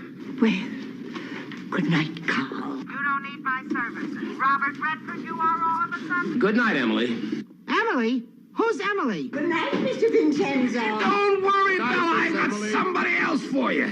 Yeah, he's a police sergeant. Unmarried and young. Oh, hey, that's a find. A wonderful mate. They're eligible for pension. Good night, Mr. Vincenzo. Yeah, his name is Sergeant Orkin. You can call him at the 12th Precinct. Yeah, he's lonely, new in town. He's just right for Natalie. You're telling me my job already? If not Natalie, maybe someone else. Oh, when I get hold of one like him, I sink my teeth in and I don't let go until rings are exchanged. Don't talk to me about rings. Carl? Yeah, not now, Tony. Not now. I'll talk to you tomorrow morning about that singles assignment. Well, yeah, I got problems now. I don't know what to do with that. Is there any other way we can break Helen's spell? Yeah, there is one way. Kolchak! Not now, Tony! Now, Carl, please! Please? Tony? Tony, you all right? Where are you, Tony? Over here. What are you doing there, Tony? Help me up, will you? Tony, you called me in here to show me how you practice your yoga? Carl, help me get up. Why don't you start with a beginner's position, Tony? Something simple. This is the beginner's position. Oh. Here. Oh, I'm sorry about that, Tony. Here, try this hand. Here. Oh, what do you got on your head? Mayonnaise. Mayonnaise? Yeah. Look at that thing. Left work with all the lights on. All right. What's the story? Now listen, Carl, did I hear you say you're going to discuss the singles feature tomorrow? Yeah, tomorrow, yeah. Well, tomorrow is Friday. That's when it's due in New York. Well, the story is all finished. I mean, it just needs a little polishing in the morning, and I'll send it right off. Come on, Cat. Well, the priests were very powerful. Their enemies had to destroy the temple in order to make them powerless. Destroy the temple. Carl, do you mind if I read the copy? After all, I am the bureau chief here. Yes, absolutely, Tony. Absolutely. Tomorrow morning, first thing, I'll spitball a few ideas at you. Spitballing a few ideas is when you start a feature, not when you're polishing it. No, that's the way I work, Tony. See, I spit and polish at the same time. Thanks, Kaz. I owe you. Hey, I didn't say that destroying the temple was going to work. Destroy the temple? Destroy what temple? Kolchak! Come back here! What temple are you going to destroy? Kolchak! What temple is he going to destroy? What is he going to... Hey, who are you?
Strenuous exercise for a man your age, isn't it? Well, it's pretty strenuous exercise for a man any age. We ruined some very expensive statues, museum quality. And what did it get you? Well, your temple's ruined. According to Kaz, Hecate ought to be destroying you about now. I don't think you're qualified to speak for Hecate. It's you she'll destroy. You had the stupidity to put on that ring. Imagine the feeling when your heart ages decades in a matter of seconds and finally jams up like an old clock. Well, how how can Hecate accept me? I mean, I'm not a perfect sacrifice. Ooh, sorry from it. As I said before, I don't think you're qualified to speak for the gods.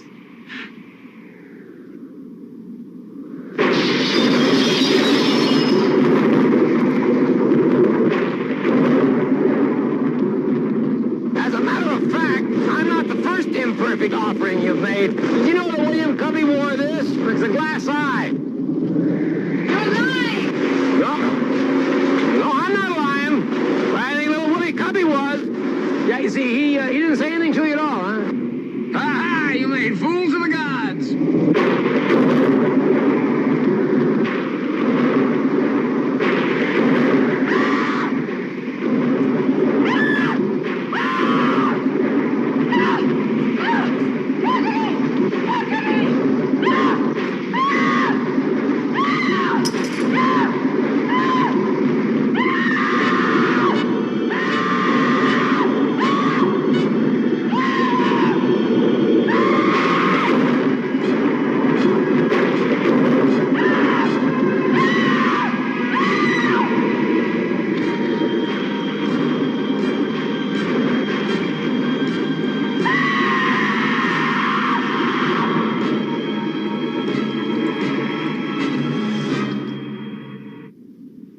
I took some pictures, but it seemed pointless. The destruction of the room would be labeled vandalism or a faulty sprinkler system. I don't need any photographs of Helen. You see, she would always be as she always was. Cold and beautiful and unchanging. As a postscript, I offer this bit of advice. Should you ever find a ring, no matter how pretty or valuable, consider well before you slip it on your finger. You may never get it off again.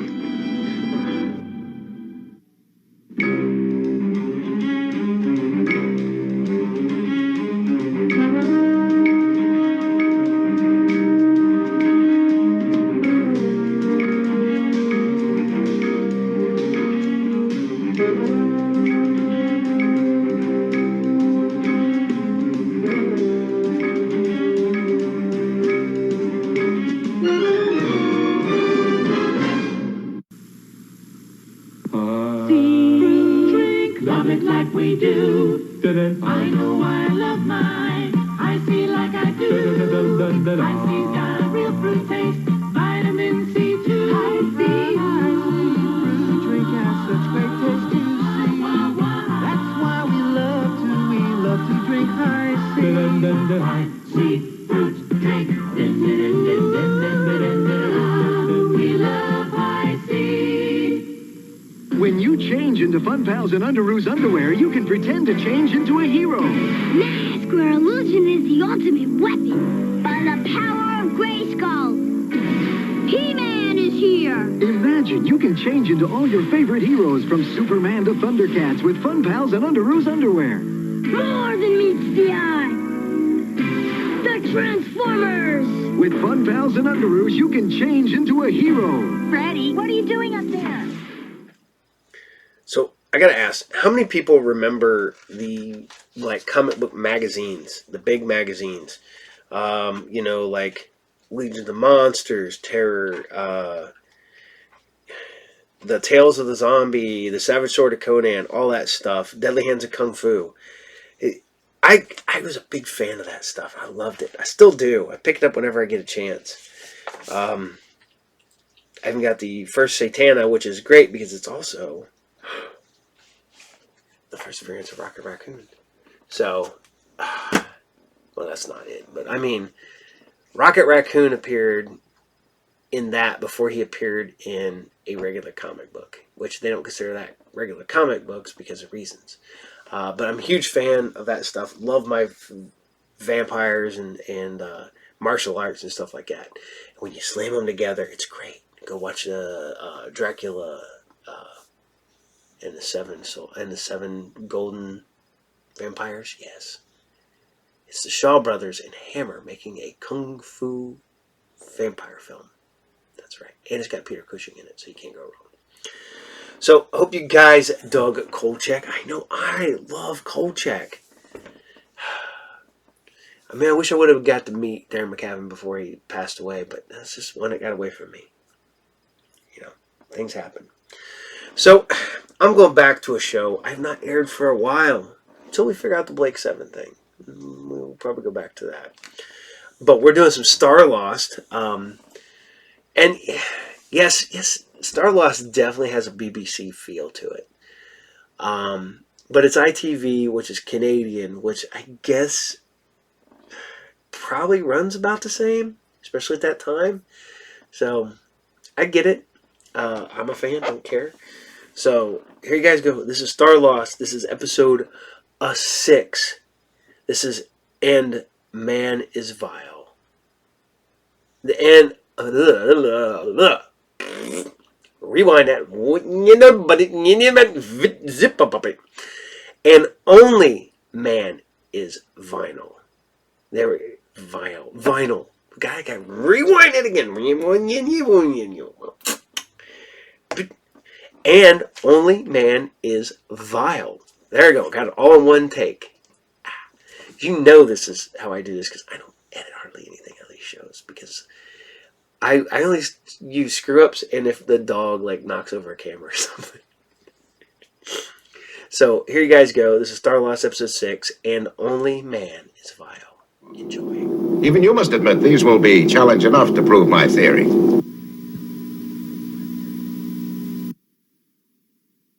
I wasn't suggesting leaving her. We can't take her with us either. She belongs here. If I can break them within 48 hours, will you then finally agree that my view of the human beast is more realistic than yours?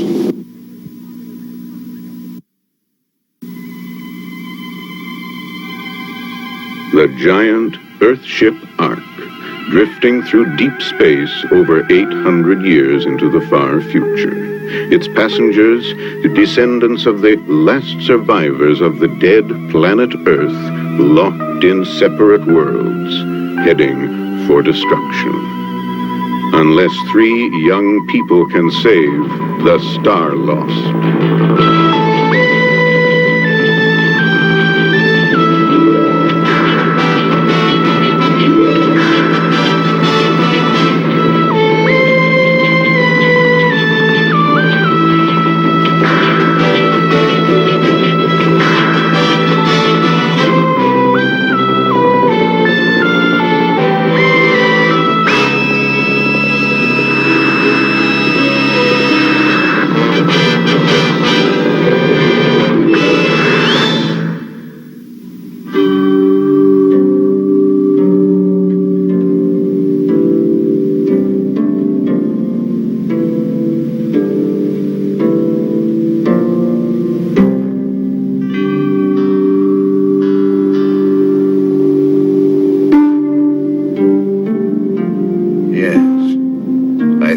Very nicely indeed.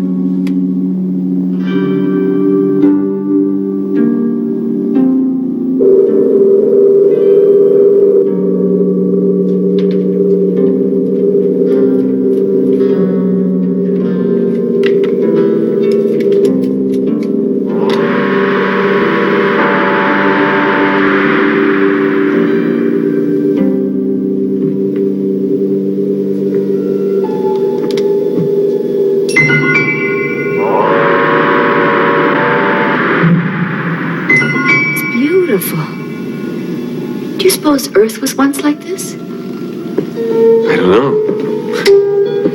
It's certainly a far cry from Cypress Corners. Yeah, too far, I'd say. What's this, Leisure Village? Well, I suppose people had to rest sometime. Well, they probably came here.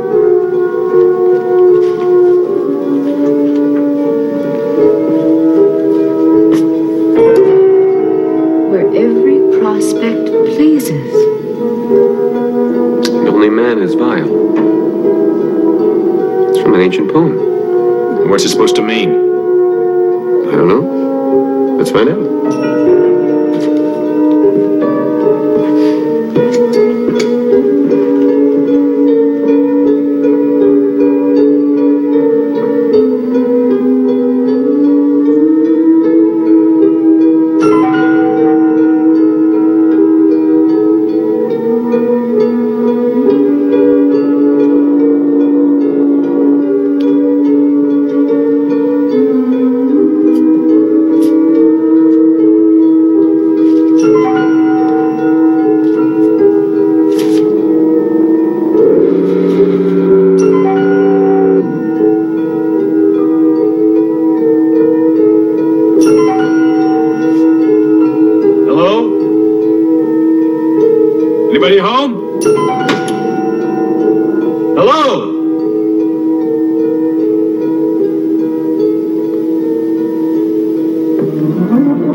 Left everything wide open.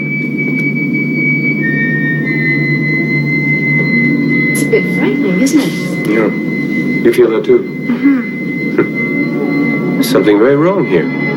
Such a beautiful place to live. How could anything go wrong?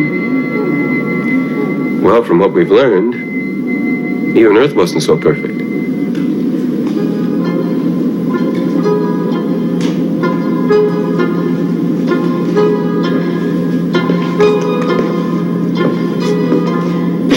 I think I'll scout around.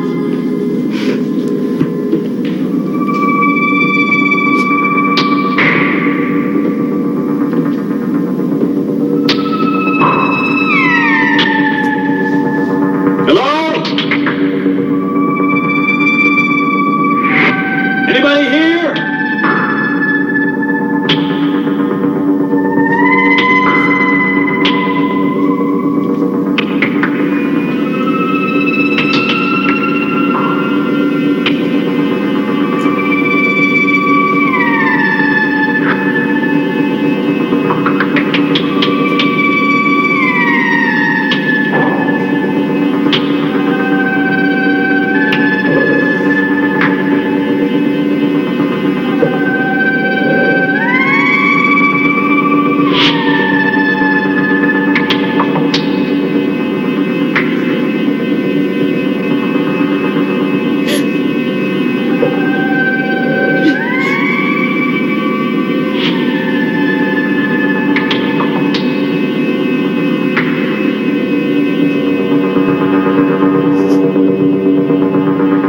Ideal specimens, Dr. Tabor.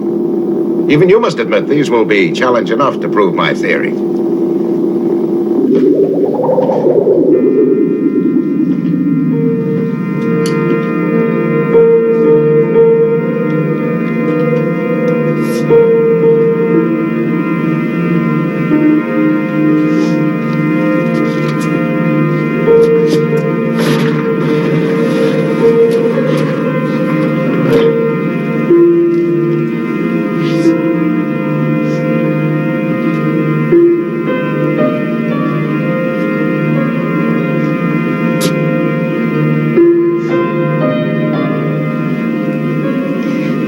Who are you?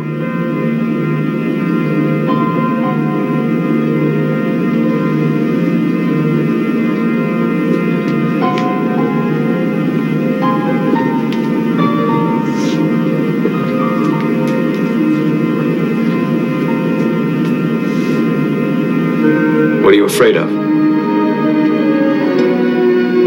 You afraid of me?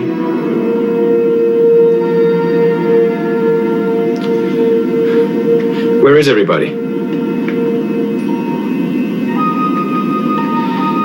My name is Garth. I come from Cypress Corners. I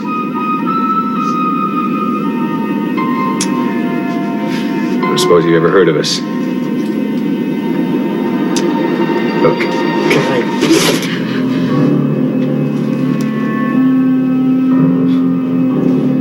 At least you're well enough to defend yourself. Where is everybody? Has something frightened them away? Some danger? Why were you left behind? Was that it? Some danger?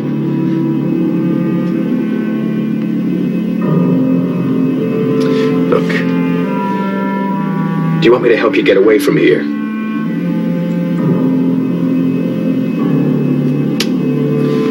Well, is it safe for us to be here then?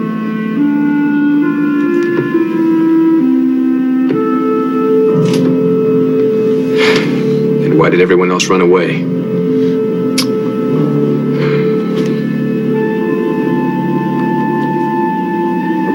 Are you still afraid of me?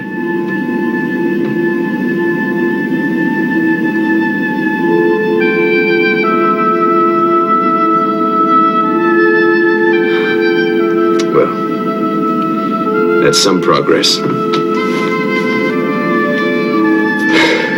Now, what are we going to do with you?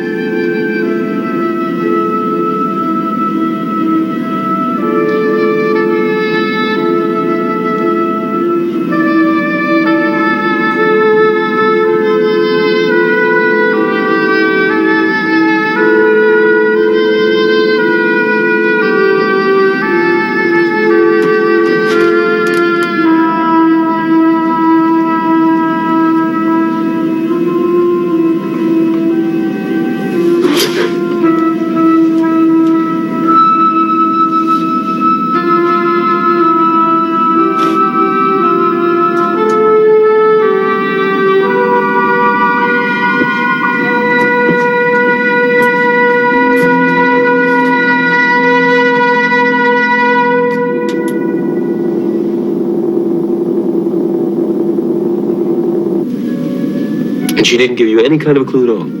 Just a feeling that there was some kind of danger that drove everybody away and left her like this. What kind of danger? I don't know. She seems to feel that it's safe for us to be here, though. Why don't you look around a bit more?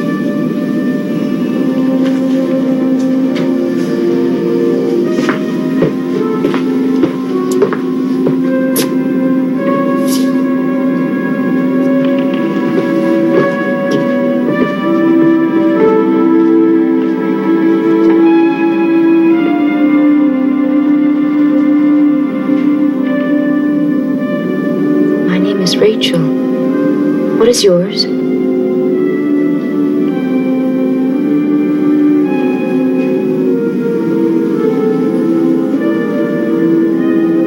Were you the only one left behind?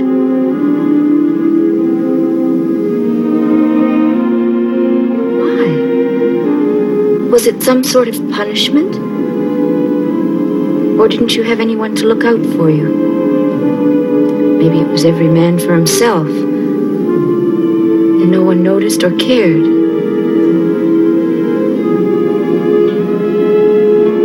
Where did they all go?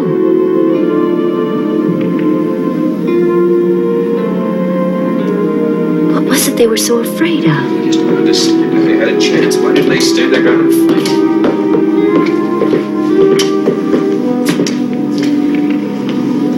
It's gonna take some time. You weren't able to get through to her at all? And what do? Just sit here and wait? We certainly can't leave the girl here. I wasn't suggesting leaving her. Can't take her with us either. She belongs here. I think we should stay here until we know what's going on.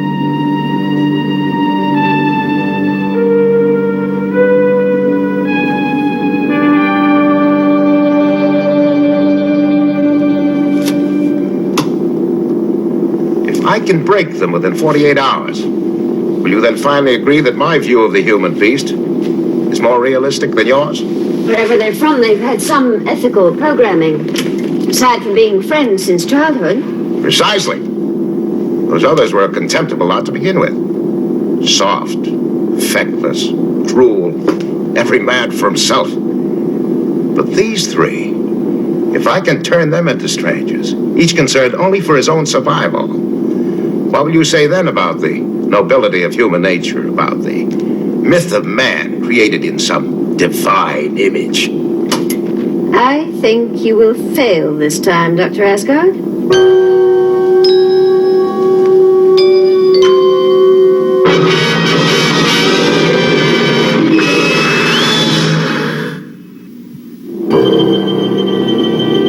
We ought to breed a race of people capable of adjusting to the harsh environment of whatever planet the Ark sets down on. Then we must program every hint of softness out of them. Everything except the raw instinct of survival. You still don't agree with that aim, even though you've worked here for years, knowing this biosphere was established for precisely that purpose. Dr. Asgard, this institute, the whole concept of Leisure Village was to help the people of the Ark, not to prove your theories of human behavior. You still believe your notions will prevail? Notions, Doctor? Do you call the idea of decency, of love and mutual trust a notion?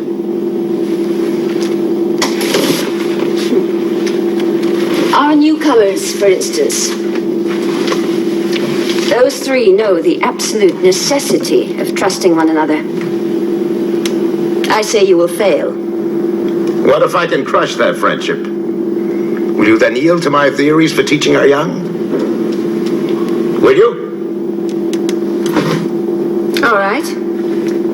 Yes.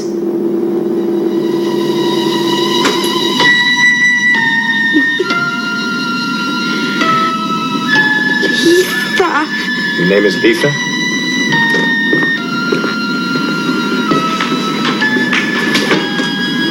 Can you tell us about your people now? Others? You mean others drove them away? What others? Letha? Letha? Are you holding anything back that we should know? Look, stop pushing her, will you? Can't you see she's scared to death? No.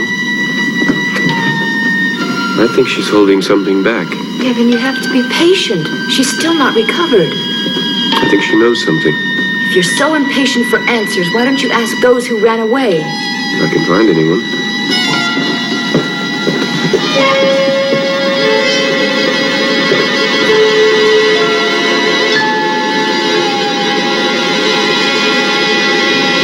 Letha, is there some danger we should know about?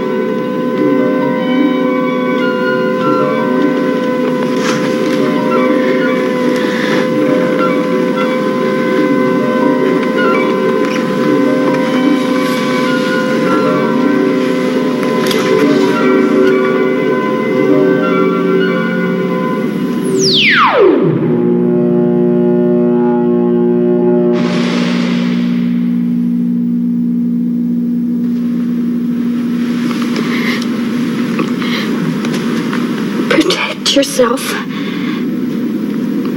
against what? Them. Against them. Who's them? Your friends.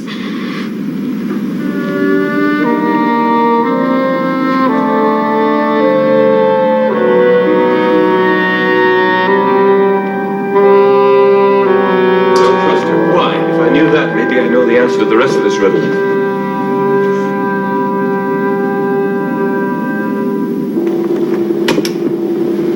Our snake in the Garden of Eden, Diana. Phase 1.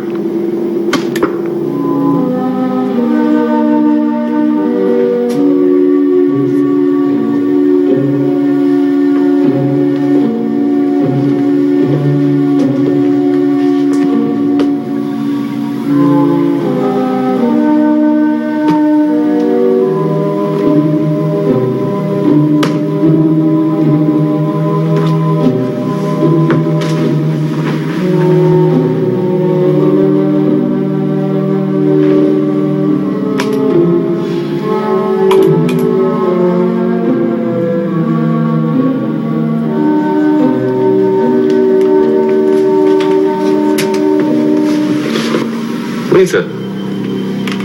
What are you searching for? Information. Wisdom? Information. Facts. Here?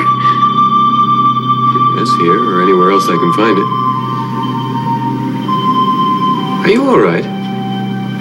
Yes. What kind of information? Well, I was hoping that somewhere down here I might be able to find a computer or something. Maybe even the them that you mentioned.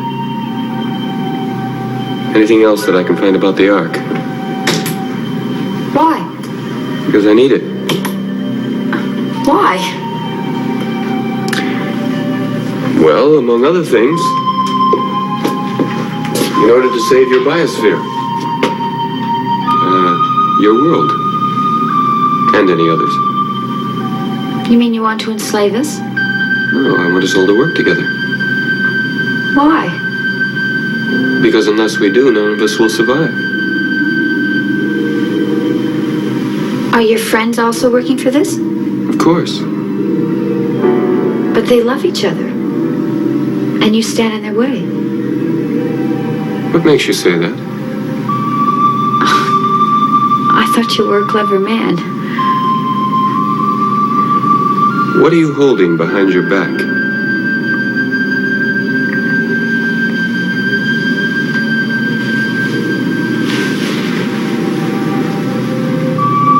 What do you want?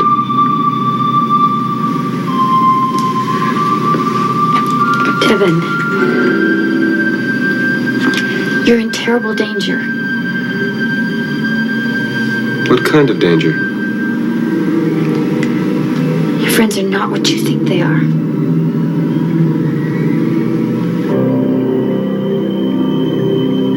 I have work to do. Excuse me. He doesn't seem to be very suggestible. minor setback. She will not fail the next time.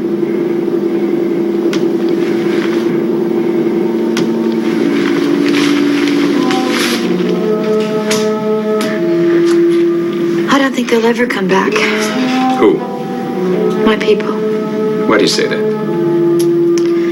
They just don't seem to trust each other.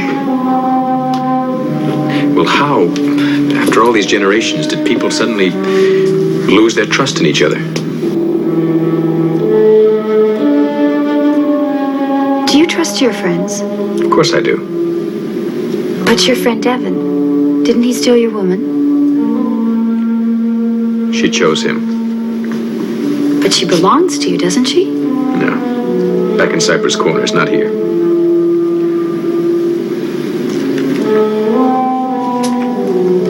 You like me, don't you? Yes.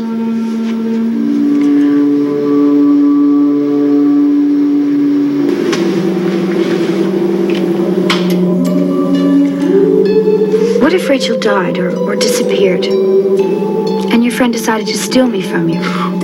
Devon wouldn't do that. Do you know where he is now? Yeah, he's exploring. Why? Will try to find some of your people, question them. What if he brought them back and they tried to kill me? And why would they want to do that? Would you protect me? Of course I would. Do you swear it? Yes.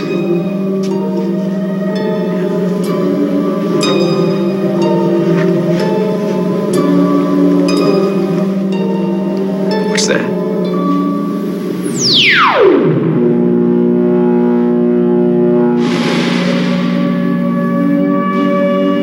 Where did you get that? Your friend gave it to me. Devon? Yes. I didn't know he'd found anything like that. Why did he give it to you?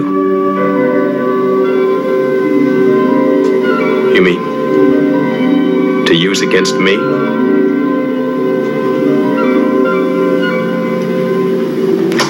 Phase 2. No, Dr. Asgard. You don't trust the evidence of your eyes and ears?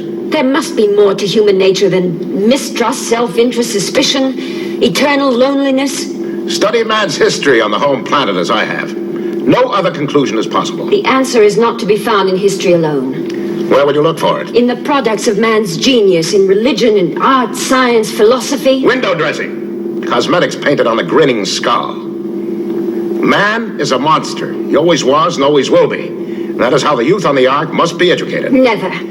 The young must be programmed to accept the skull beneath the skin, the beast within themselves, not to deny it or paper over it, as the religions or arts have so pathetically tried to do. If you will not follow these policies, I will accept your resignation right now. You haven't won your experiment yet.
You know, I could really get to like this.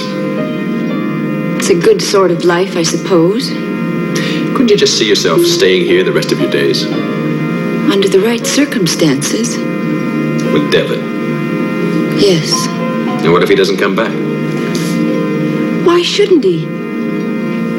You make it sound like he's been gone for days. How long has he been gone?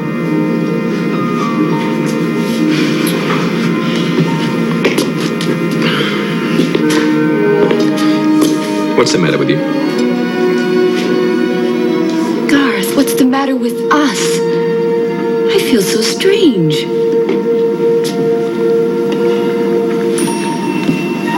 Well, there's nothing the matter with me.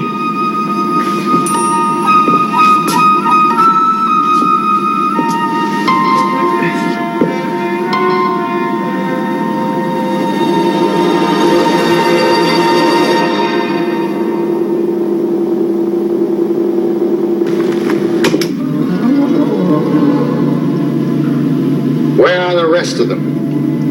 Who? The invaders, those who would take our land. Where are they? Are you all from the Leisure Village? From above in this biosphere. Who told you there were invaders? Anyway, why didn't you stand your ground? I would have, but not him, not them. I was ready to fight, but not alone. I knew I couldn't trust them to back me up. Don't you trust each other? Everybody knows the invader can't be stopped. Well, who is everybody? Who is the invader? We were told, you strike them, they feel not. You stab them, they bleed not. I'm bleeding, I'm feeling pain. I'm not your invader, there is no invader. It's a trick. A trick to get us into the open and slaughter us. But I'm as human and as vulnerable as you are. Look. They're masters of deception. Everyone knows that. Wait!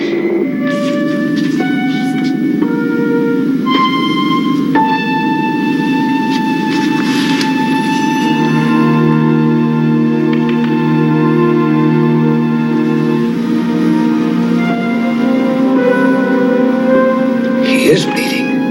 Then he's not one of them. Didn't he say that?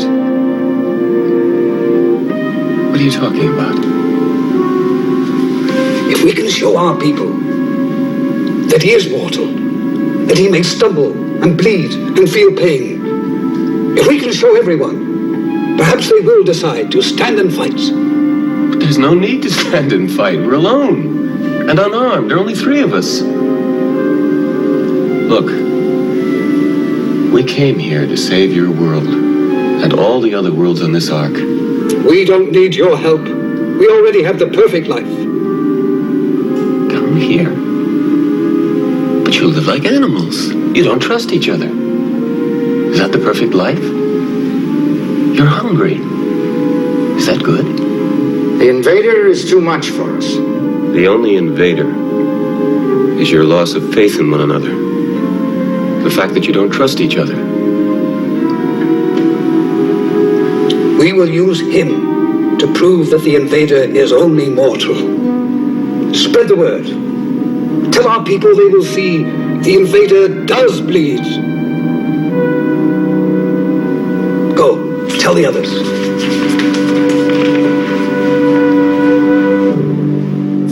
And his friends, will they not try to free him? Diana, you saw for yourself. He has no friends, not any longer. You're wrong. You poor optimist. No wonder you've lost all influence over programming of our young. These 3 are different. They're stronger. They've retained the moral heritage of Earth. See how much good that will do them when the villagers demonstrate this one's mortality.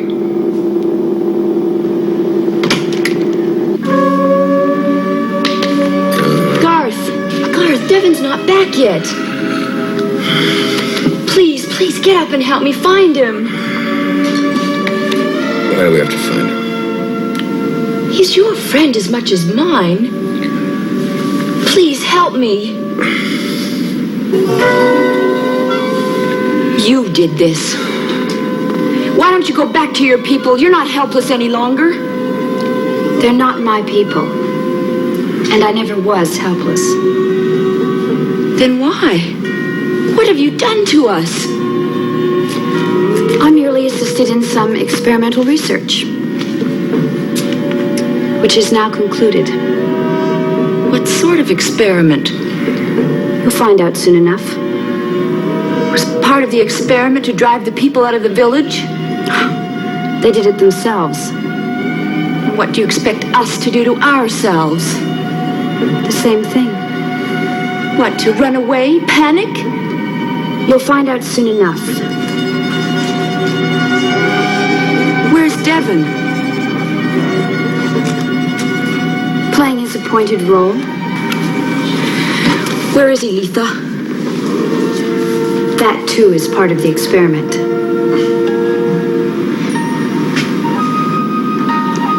But I will let you see your friend.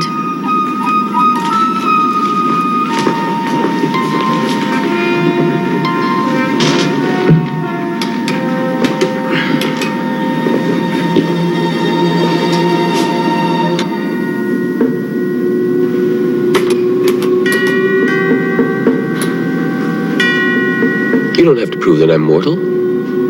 I can help you more easily than that. You claim there is no enemy at all? No, there is an enemy in your midst. But I can help you overcome that enemy.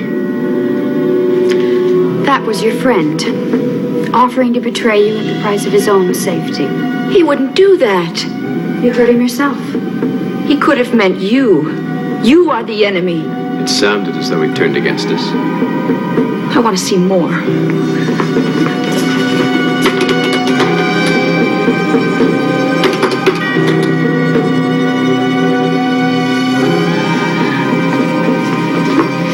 Garth, we've got to find him. Why?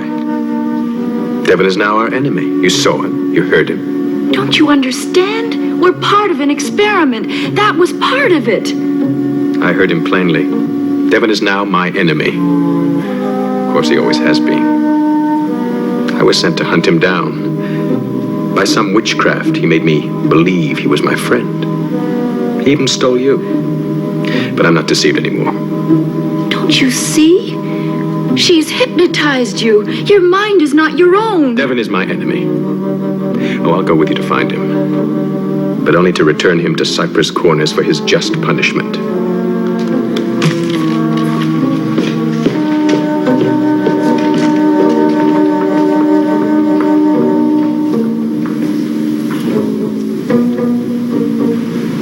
You insist on having the charade played out to the end? If you concede the rightness of my theories, we can stop right here. And what will happen to the three subjects? Does it matter? I suppose whoever survives the confrontation will each go his own way. And they're concerned for the Ark? Young men and their dreams of glory. I assure you, Diana, the Ark is no peril whatever. Dr. Asgard, wait. If my life's work is to be proven worthless, I want to see the end. To the last drop of blood? To the last drop of blood.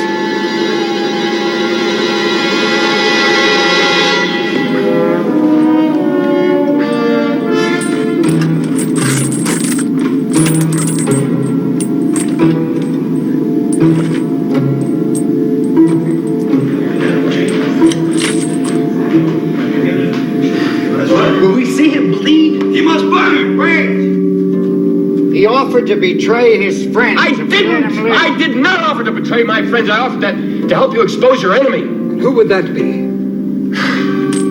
The girl you left behind, Letha. She was too weak to come with us. Pretty child, but each of us already had one. She first talked about the invader, didn't she? We all did. Who started the rumor? Rumors have no beginning. Of course they do. Now try to remember. She mentioned it first, didn't she? She also said that the invader would be small in number, treacherous and cunning, ready to make fools of us. I see she spoke the truth. We will demonstrate to all that he is mortal.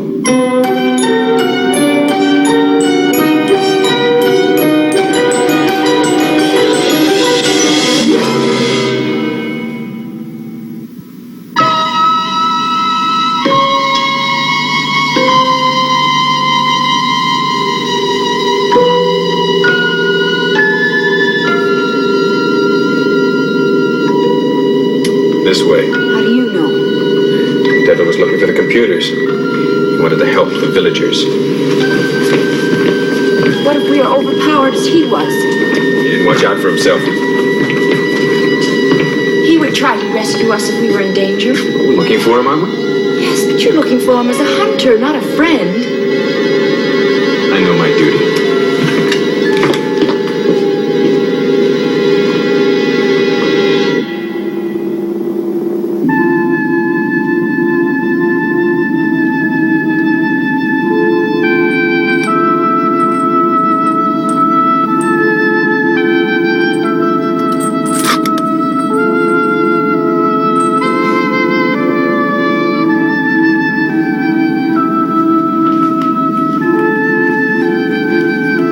Hello, Devin.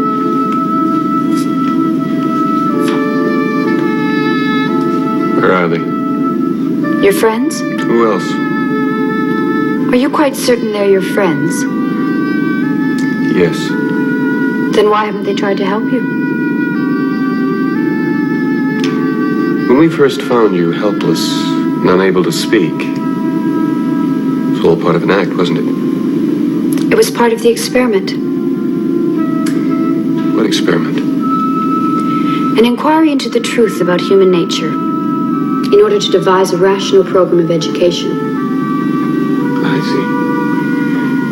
And we're the laboratory animals, is that it? The last ones. The others were easy. But you three were the only ones who seriously challenged Dr. Asgard's theories. For a time. But now the experiment is concluded. In a little while, the villagers with great fanfare and self-congratulations will put you to your death. And your so-called friends will prove to only be concerned with their own safety.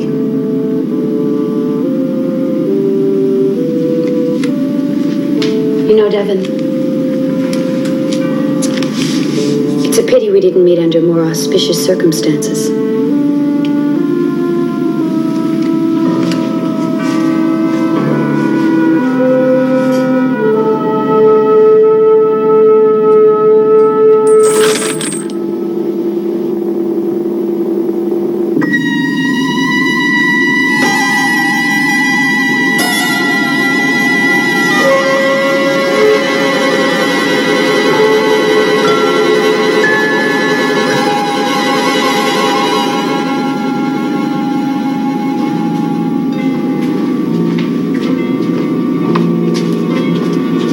It's time.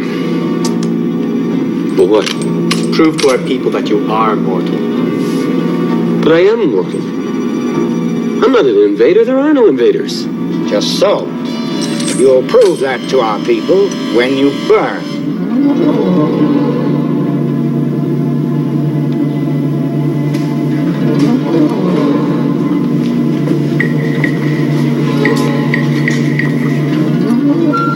What are they doing? I don't know. Who could he be but the invader? We were told that any stranger is the enemy. They must be talking about Devin. If they're convinced he's the enemy, he hasn't got a chance. Are you worried about what they might be doing to him? Aren't you? What if I were? What would you expect me to do about it? Don't you care? I care only for myself. Maybe for her. For Letha? She cares for me. You never did. That's not true, Garth. She only wants what's good for me. You don't want a woman, you want a lapdog. Well, I know what I don't want. I'm going to her. Now. Garth, wait. Devin needs you. He's your friend. There are no friends. Not in this world.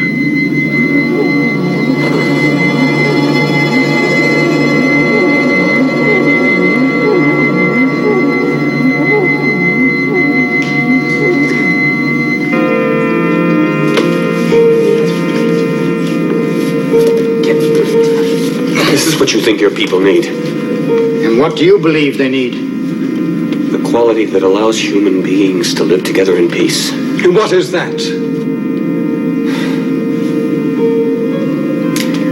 A mother throws her child into the air, and he laughs.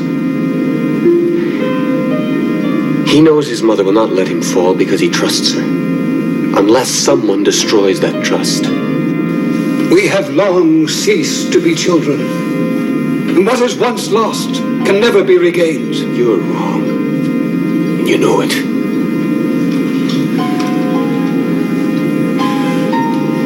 Prove it. What? Prove that man can learn to live with each other in peace? I can't even prove that I'm a man. You have words. Convince us. Convince me that if I leaped into a fire, one of them would try to save me. Convince me. Words are cheap. Only actions will convince your people. You want us to trust you, but we're not fools. Only your death will erase their fear. Rachel! Garth! Where are you?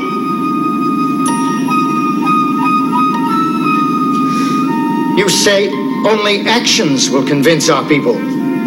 But where are the actions of your friends? Rachel! In a few moments, it will all be over. You've done a good day's work, Letha. Then why do I feel so uneasy? Uneasy? There's a sadness, a melancholy I just can't seem to shake off. Your education was incomplete. Come back to the Institute. We'll check your programming for weak spots. There's something about him. A beauty, a completeness, an understanding of himself. Your assignment is terminated. Come back at once. What assignment? You startled me. You've come back. Yes. Is something wrong? My friend is dead. Or will be any minute. It was not your friend. He stole your woman. His life was in my hands. I did nothing. There was nothing you needed to do. What assignment? I heard you talking to somebody. Dr. Asgard, the Institute of Re-Education. Dr. Asgard, the Institute? I don't understand. There were theories he'd set out to prove. He was successful. Now my assignment is over. Well, what did he prove? It doesn't matter any longer, does it? Your friend is dead. You have your own life to lead. You talk to me as though all of a sudden I was a stranger. We were all strangers. And when you smiled at me, took my hand, was that part of your assignment? Garth, you're beginning to bore me. Is that all I was to you? The subject of an experiment? What did you want from me?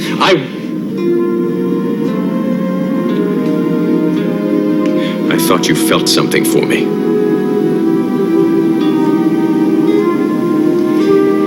No feelings. Feelings would have clouded the issue. Destroyed my effectiveness. Goodbye, Garth.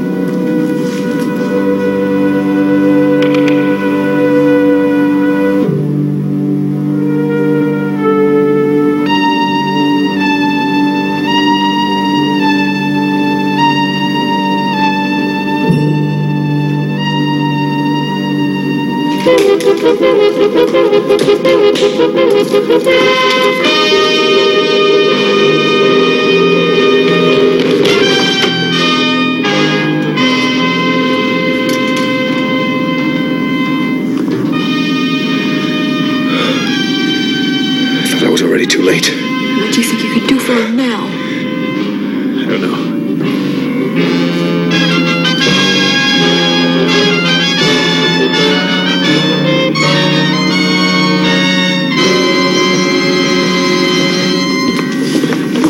Release him.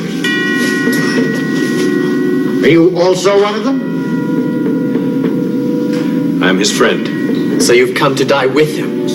You have no cause to kill him. It is important to my people to prove you mortal, that they are not in fear of you. Killing him, will that prove that? You know of a better way?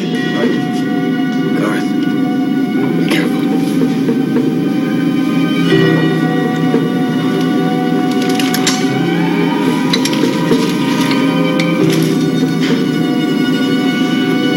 Cut me. Cut me.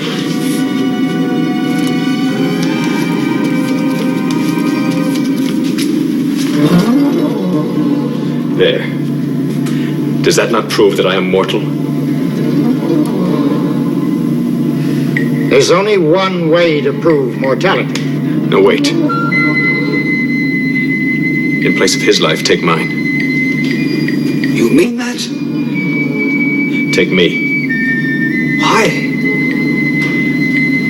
He would do as much for me. Why? Well, if you don't understand that, you don't understand friendship. And you will never be a people again. You came here to offer your life in place of your friends? There was no other way.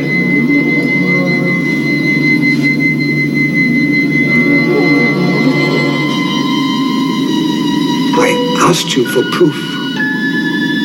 Proof that men can learn again to place their lives into another's hands.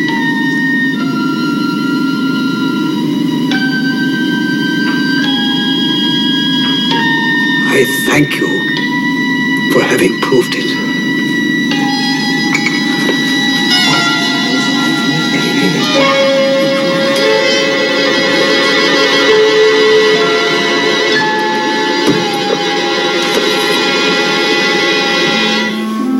Something went wrong. It was not a clean experiment. There were too many unknown factors. The only unknown factor, Dr. Asgard, was 3 very human beings.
Let's go, Sue. Time for a Cheerios breakfast, kids.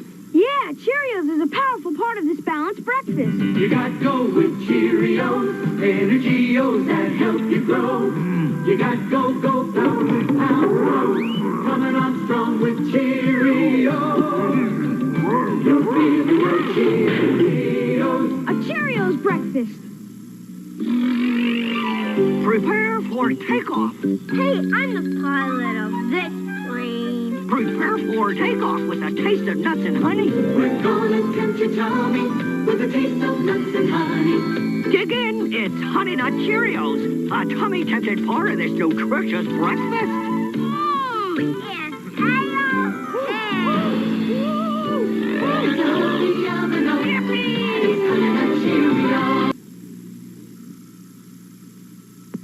Are you ready? Because once you bite into a Three Musketeers bar, there's no turning back. It's so light it lifts you to the limit in chocolate taste, with the center ripped like a chocolate cloud, and coated in velvet, smooth chocolate. Go on, lighten up with Three Musketeers, and let your spirits soar. Alright, I hope you guys dig Starlost still. Like I said, once I get things fixed, once I get the new set up running better and everything else like that, and bring all my files over, the episodes may be a little wonky. So I apologize on that. That's my bad. So, all right. Here we go. We're going to talk about vinyl. I just got this one in the other day. And mind you, the only time I've listened to Sleep has been streaming. Found out why. This is the album Sleep, Dope Smoker. It is stoner groove metal. Best, because literally it's called Dope Smoker. But this is a 2-album, 4 sides, 2 songs. You get Dope Smoker, which is 1 hour and 3 minutes and some change. And that's side A, B, and C.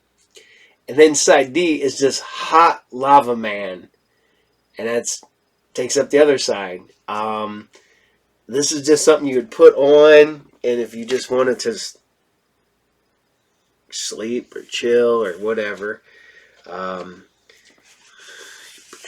Great inserts. Got the band here.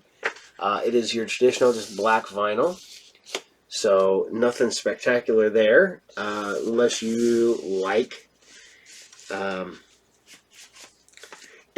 this type of music. This is something that most people would not dig. I dig it because literally I can just chill out and put it on and relax. So that is Sleep, Dope Smoker. So check it out. And yet again, like I said, big shout out to Autumn for winning this. We will be shipping this out soon. So, and thank you guys. 10,000 subscribers. You guys are awesome. The fact that you guys are here all the time, hanging out with me, watching old sci-fi and cartoons and stuff. Thank you. Got a lot of cool stuff going on with our other shows. So I'll be talking about that shortly. But like I said, I want to thank you guys. You guys are awesome. I'm going to have to go over here, pull all you guys up. But yet again, I am currently working on my movie. Casting has been pushed back because we lost some people. So hopefully that will get fixed and we'll be recasting some parts soon. So if anybody is in the Ohio, Indiana, Kentucky, Michigan area that would like to be in a movie, contact me, the captain, and we will talk. We're casting for some of the main leads, so there you go. It's called, and it's now has a title, and it's called No Accounting for Taste, because I'm a dork, and I thought it was hilarious. And yeah, we're moving forward. We've got a lot of stuff with it. It's already paid for, so it's now just I've got to make it. So, as my phone does not want to work, so it's irrelevant if I want to look you guys up. So, want to thank Autumn, Johnny, Matty Bot, Black Phoenix, Warren, Newfie, Tarek, Maria, Paulette. Just, you guys are cool. Thank you. E-dubs, you guys are awesome. So, as always, give you the rundown here. Every Monday, 12 noon Eastern Standard Time, Group Therapy TV podcast. We've might be working on another show. If you guys liked my interview with Hawk from Hawk and Loaded, I think we're going to do a metal-related show, maybe. We're talking about that. I am going to be talking with Ramen Toys here soon, talking to some former professional wrestlers, some more actors, actresses, some paranormal people. We've got a lot going on, so craziness here in the lair. So, and every SciFriday, you're watching it right now, I'm not going to talk about it, and every Saturday, 8 a.m. Eastern Standard Time, the beast, the juggernaut, the monster that is Saturday Morning Serials. So, I hope you guys have been loving the lineup over there.